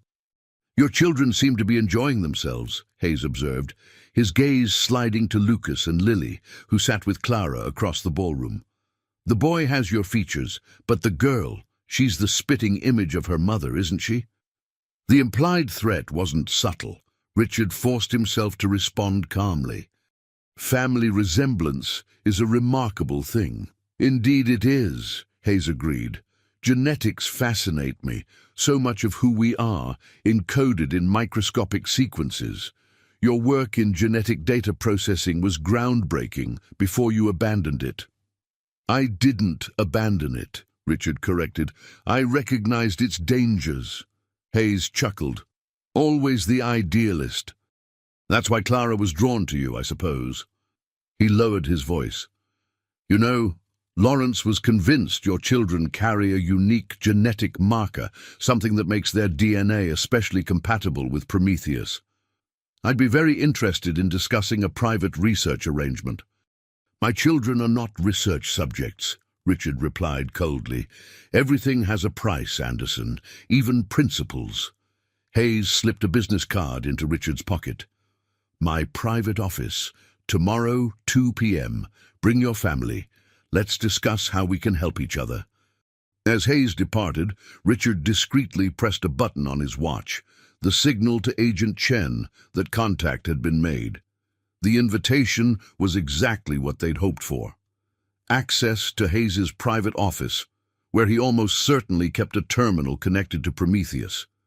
Richard rejoined his family, maintaining his public smile while whispering to Clara, "We're in, tomorrow afternoon." Clara squeezed his hand in acknowledgement, her expression revealing nothing to onlookers. But as the evening wound down and they prepared to depart, a complication arose. "Mr. Anderson," a familiar voice called. Richard turned to find Lawrence Whitfield's son, James, approaching with 2 security personnel. Despite being under investigation, James Whitfield's FBI credentials apparently still granted him access to high-profile events. "Whitfield," Richard acknowledged coldly, "I'm surprised to see you here." "Official capacity," James replied smoothly. "National security concern. I need to speak with your son. Alone." Clara immediately placed herself between James and Lucas. "That's not happening." James's smile was predatory. "Mrs. Anderson, back from the dead and as protective as ever." He turned to his security detail. "Perhaps we should continue this conversation at headquarters." "On what grounds?" Richard demanded. "Suspicion of domestic terrorism," James replied. "We have evidence linking your son to unauthorized access of classified government systems, specifically Project Prometheus." Richard's blood ran cold. Somehow they'd discovered Lucas's hack into the system. "He's 8 years old," Clara protested. "Old enough to commit cybercrimes, apparently," James countered. "Now we can do this quietly or—" He never finished the sentence.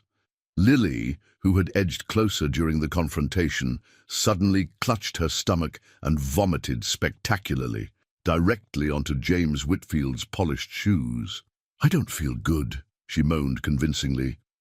The distraction was momentary but sufficient. Agent Chen appeared at Richard's elbow. "Mr. Whitfield," she said firmly, "I believe you're overstepping your authority. These children are under federal protection as material witnesses." James's face darkened with anger, but he was outmaneuvered. "This isn't over, Anderson," he warned, retreating with his ruined shoes squelching. "Did you see his face?" Lily whispered gleefully once they were safely in the limousine. "That was awesome." "That was dangerous," Richard corrected, though he couldn't entirely suppress his proud smile. "But quick thinking, sweetheart." "James Whitfield's involvement complicates things," Clara observed worriedly. "If he's working with Hayes, despite his father's death, it means Hayes has contingency plans we haven't accounted for." Richard finished grimly. "We need to be prepared for anything tomorrow." Indeed.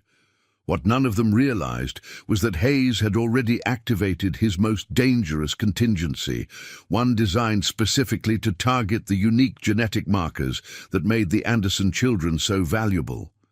Even now, the specialized bioweapon was being prepared, tailored to affect only those with the precise DNA sequence Hayes coveted.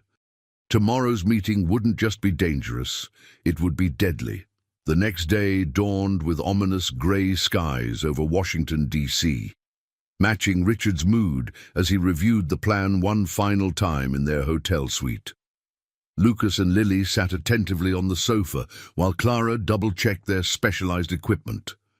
"The moment we enter Hayes's office, Davis activates the signal jammers," Richard explained.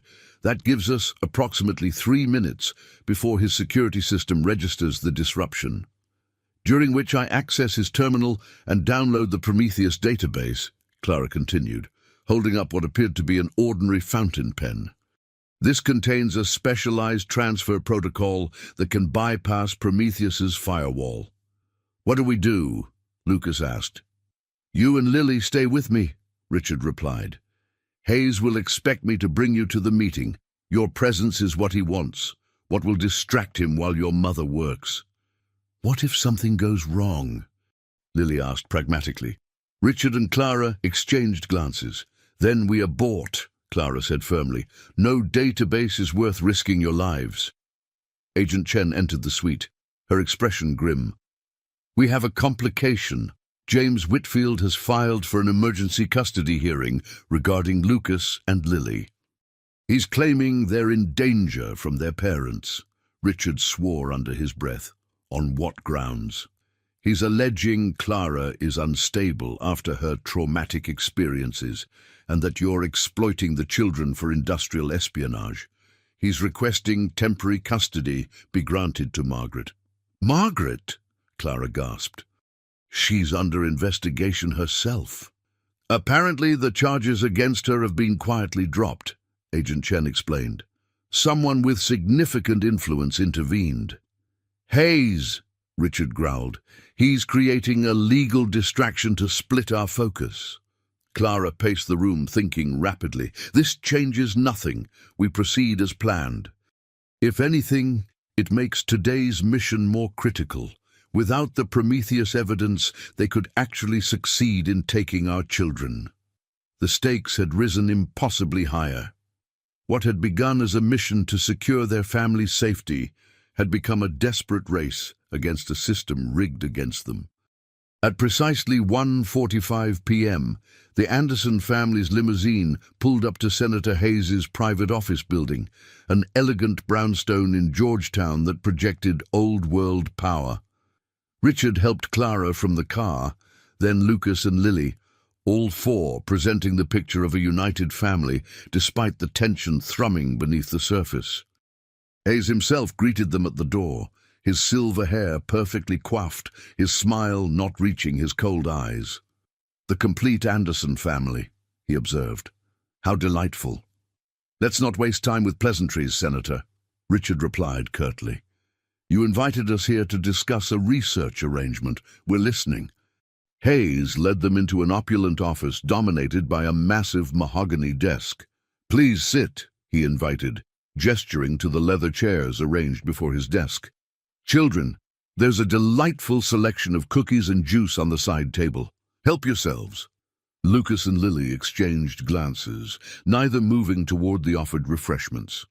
"Smart children," Hayes noted with a thin smile, "cautious like their mother." Richard activated the signal jammer disguised as his cell phone. Hayes's security systems would be temporarily blinded, giving Clara the opportunity she needed. "What exactly do you want, Senator?" Richard asked, deliberately drawing Hayes's attention. "Direct." "I appreciate that." Hayes leaned back in his chair. "What I want is simple. Exclusive access to your children's genetic material for research purposes. In exchange, your family receives complete immunity from prosecution and inconvenient investigations." "You want our children's DNA?" Clara clarified, her hand casually resting on the desk near Hayes's computer terminal. "Why?" "Because they're unique," Hayes replied. "The combination of your genetic markers and Richard's has produced something extraordinary, a neurological structure particularly suited to biological data encoding." Lawrence confirmed it before his unfortunate demise.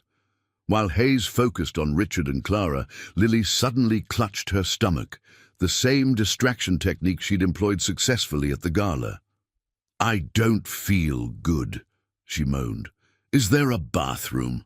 Hayes hesitated, then pointed to a door across the office. "Through there." "I'll take her," Clara offered, rising quickly. "Actually," Hayes countered, "I'd prefer if you stayed, Mrs. Anderson. My assistant can accompany the girl." He pressed an intercom button. "Miss Chen, please escort Miss Anderson to the facilities."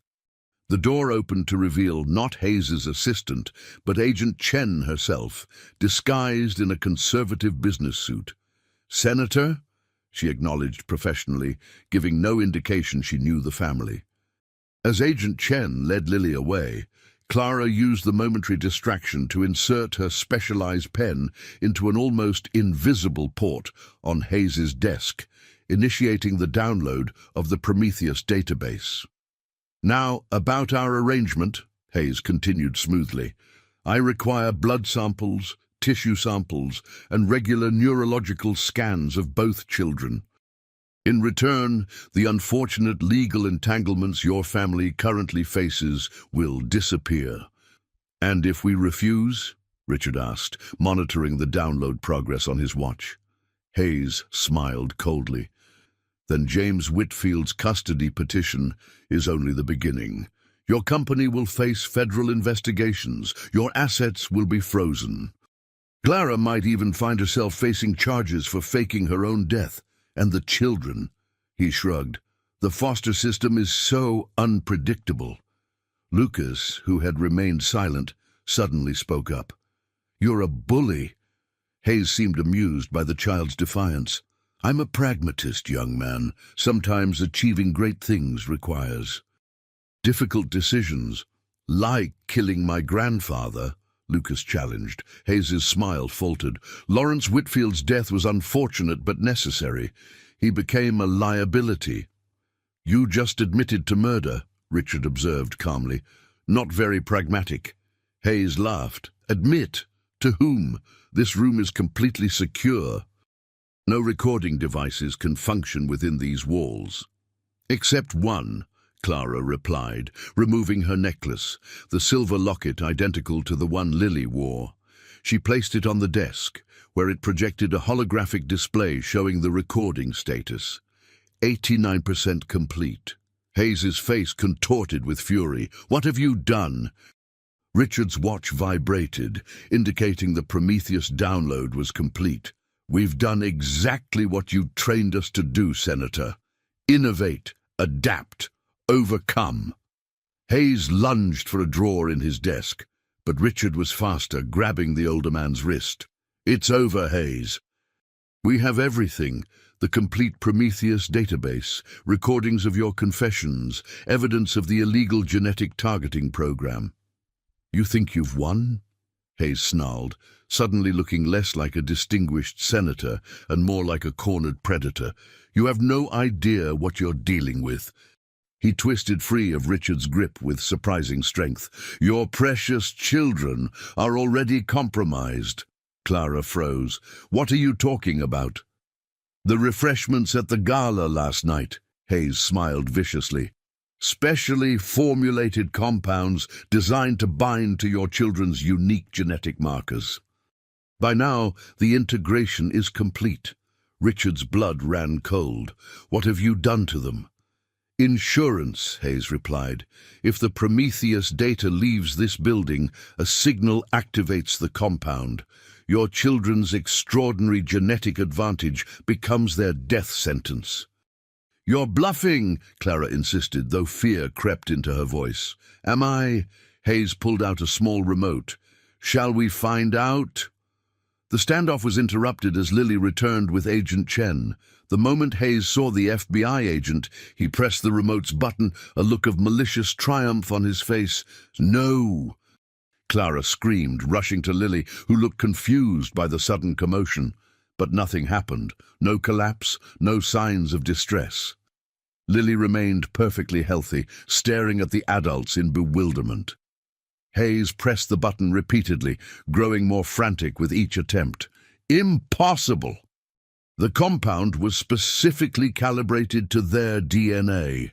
Their DNA, Richard repeated, a slow smile spreading across his face. But not the DNA they have now. Understanding dawned in Clara's eyes. The reprogramming, when I altered Prometheus to protect our family.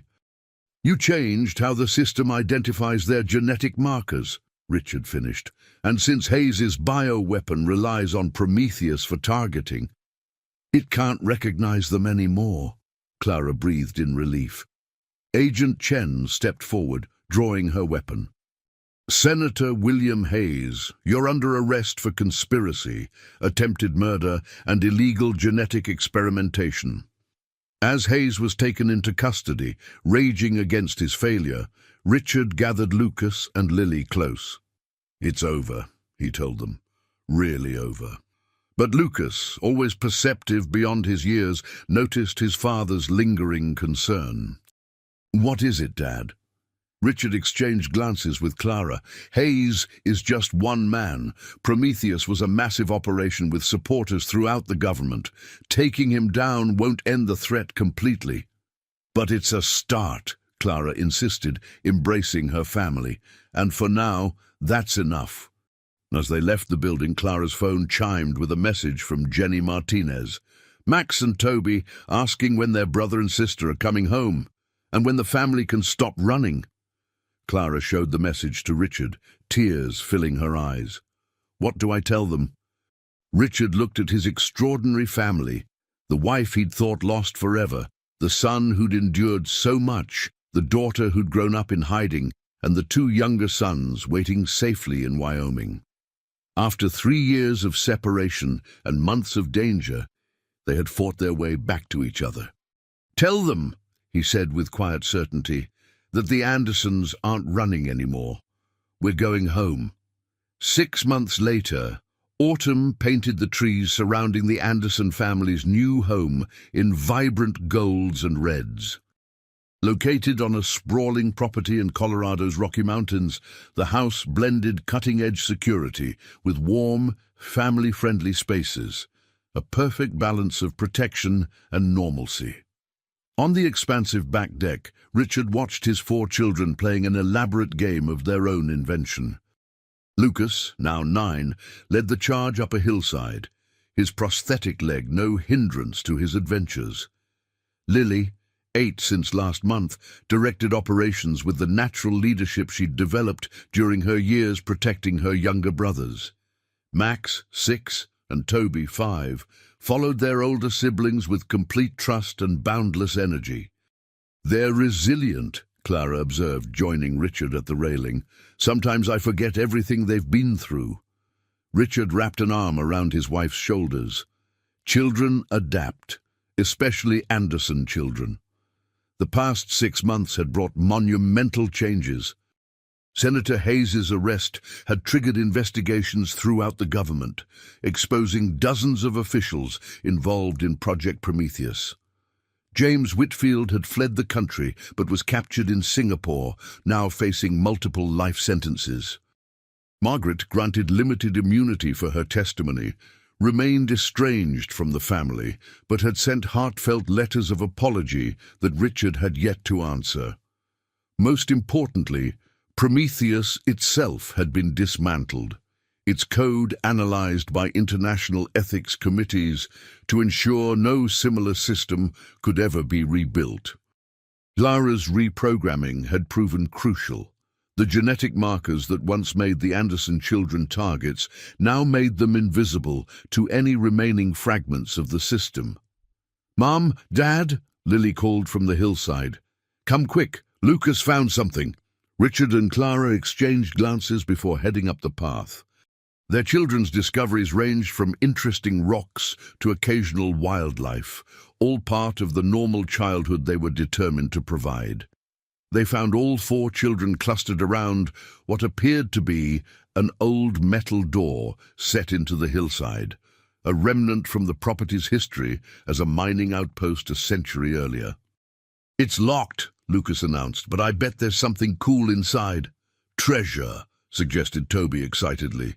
Richard examined the rusted padlock. "Probably just old mining equipment. We can come back with tools tomorrow if you want to explore." As they headed back to the house for dinner, Richard's secure phone vibrated.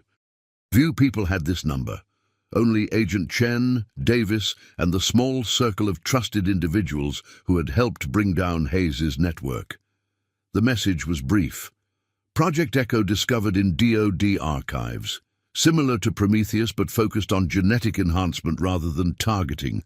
Development suspended 1979. Primary research subject, Clara's father. Richard glanced at Clara, laughing as she raced Lily down the hill. Her father had died before she was born, or so she believed. Had that too been a lie? Was Clara's extraordinary genetic profile not random chance, but deliberate engineering? Richard deleted the message. Those questions could wait for another day. Today was for family, for healing, for the simple joy of watching his children play without fear. That evening, after the younger children were in bed, Richard found Clara in the kitchen with Lucas and Lily. His wife was teaching them to make her secret recipe hot chocolate, a tradition she'd maintained with Max and Toby during their years in hiding. "The secret," Clara was saying, "is a pinch of cayenne pepper. My mother taught me that." Lucas carefully added the spice while Lily stirred with intense concentration. The domesticity of the scene brought a lump to Richard's throat. After everything they'd endured, these simple moments felt miraculous. Later, with the older children finally asleep, Richard and Clara settled on the porch swing, watching stars emerge above the mountains. "I got a message today," Richard began carefully, "about a possible predecessor to Prometheus, something called Project Echo." Clara tensed beside him. More genetic targeting? Enhancement, actually. The message mentioned your father was involved. Clara was silent for a long moment. My father died before I was born. At least, that's what my mother always told me. Richard took her hand. It might be nothing, or it might explain why your genetic profile is so unique, why our children have the markers that Hayes was so desperate to control. Does it matter? Clara asked softly. Haven't we had enough of secret projects and conspiracies? Richard considered this. You're right. The past can stay where it belongs. He pulled her closer. What matters is now, this family, this life we're building. As they swayed gently on the porch swing, Richard reflected on their extraordinary journey. 3 years ago, he'd believed Clara dead and himself a widower. Now, his family had not just reunited, but expanded in ways he could never have imagined. The Anderson legacy wasn't defined by genetic markers or secret government projects. It was written in Lucas's determination, Lily's protective instincts, Max's curiosity, and Toby's boundless optimism. It was evident in Clara's unwavering courage and Richard's resolute protection of those he loved. Whatever secrets still lurked in their DNA, whatever fragments of Prometheus might someday resurface, one thing remained absolutely certain. The Andersons would face it together. Not as genetic specimens or research subjects, but as what they truly were, a family bound by love stronger than any molecular code. Inside the house, the 4 Anderson children slept peacefully, their extraordinary genetic inheritance a sleeping giant that might never awaken, or might someday change the world. Only time would tell. For now, under the vast Colorado sky, Richard and Clara Anderson watched over their family's present and dreamed of their future, leaving the shadows of the past where they belonged, behind them.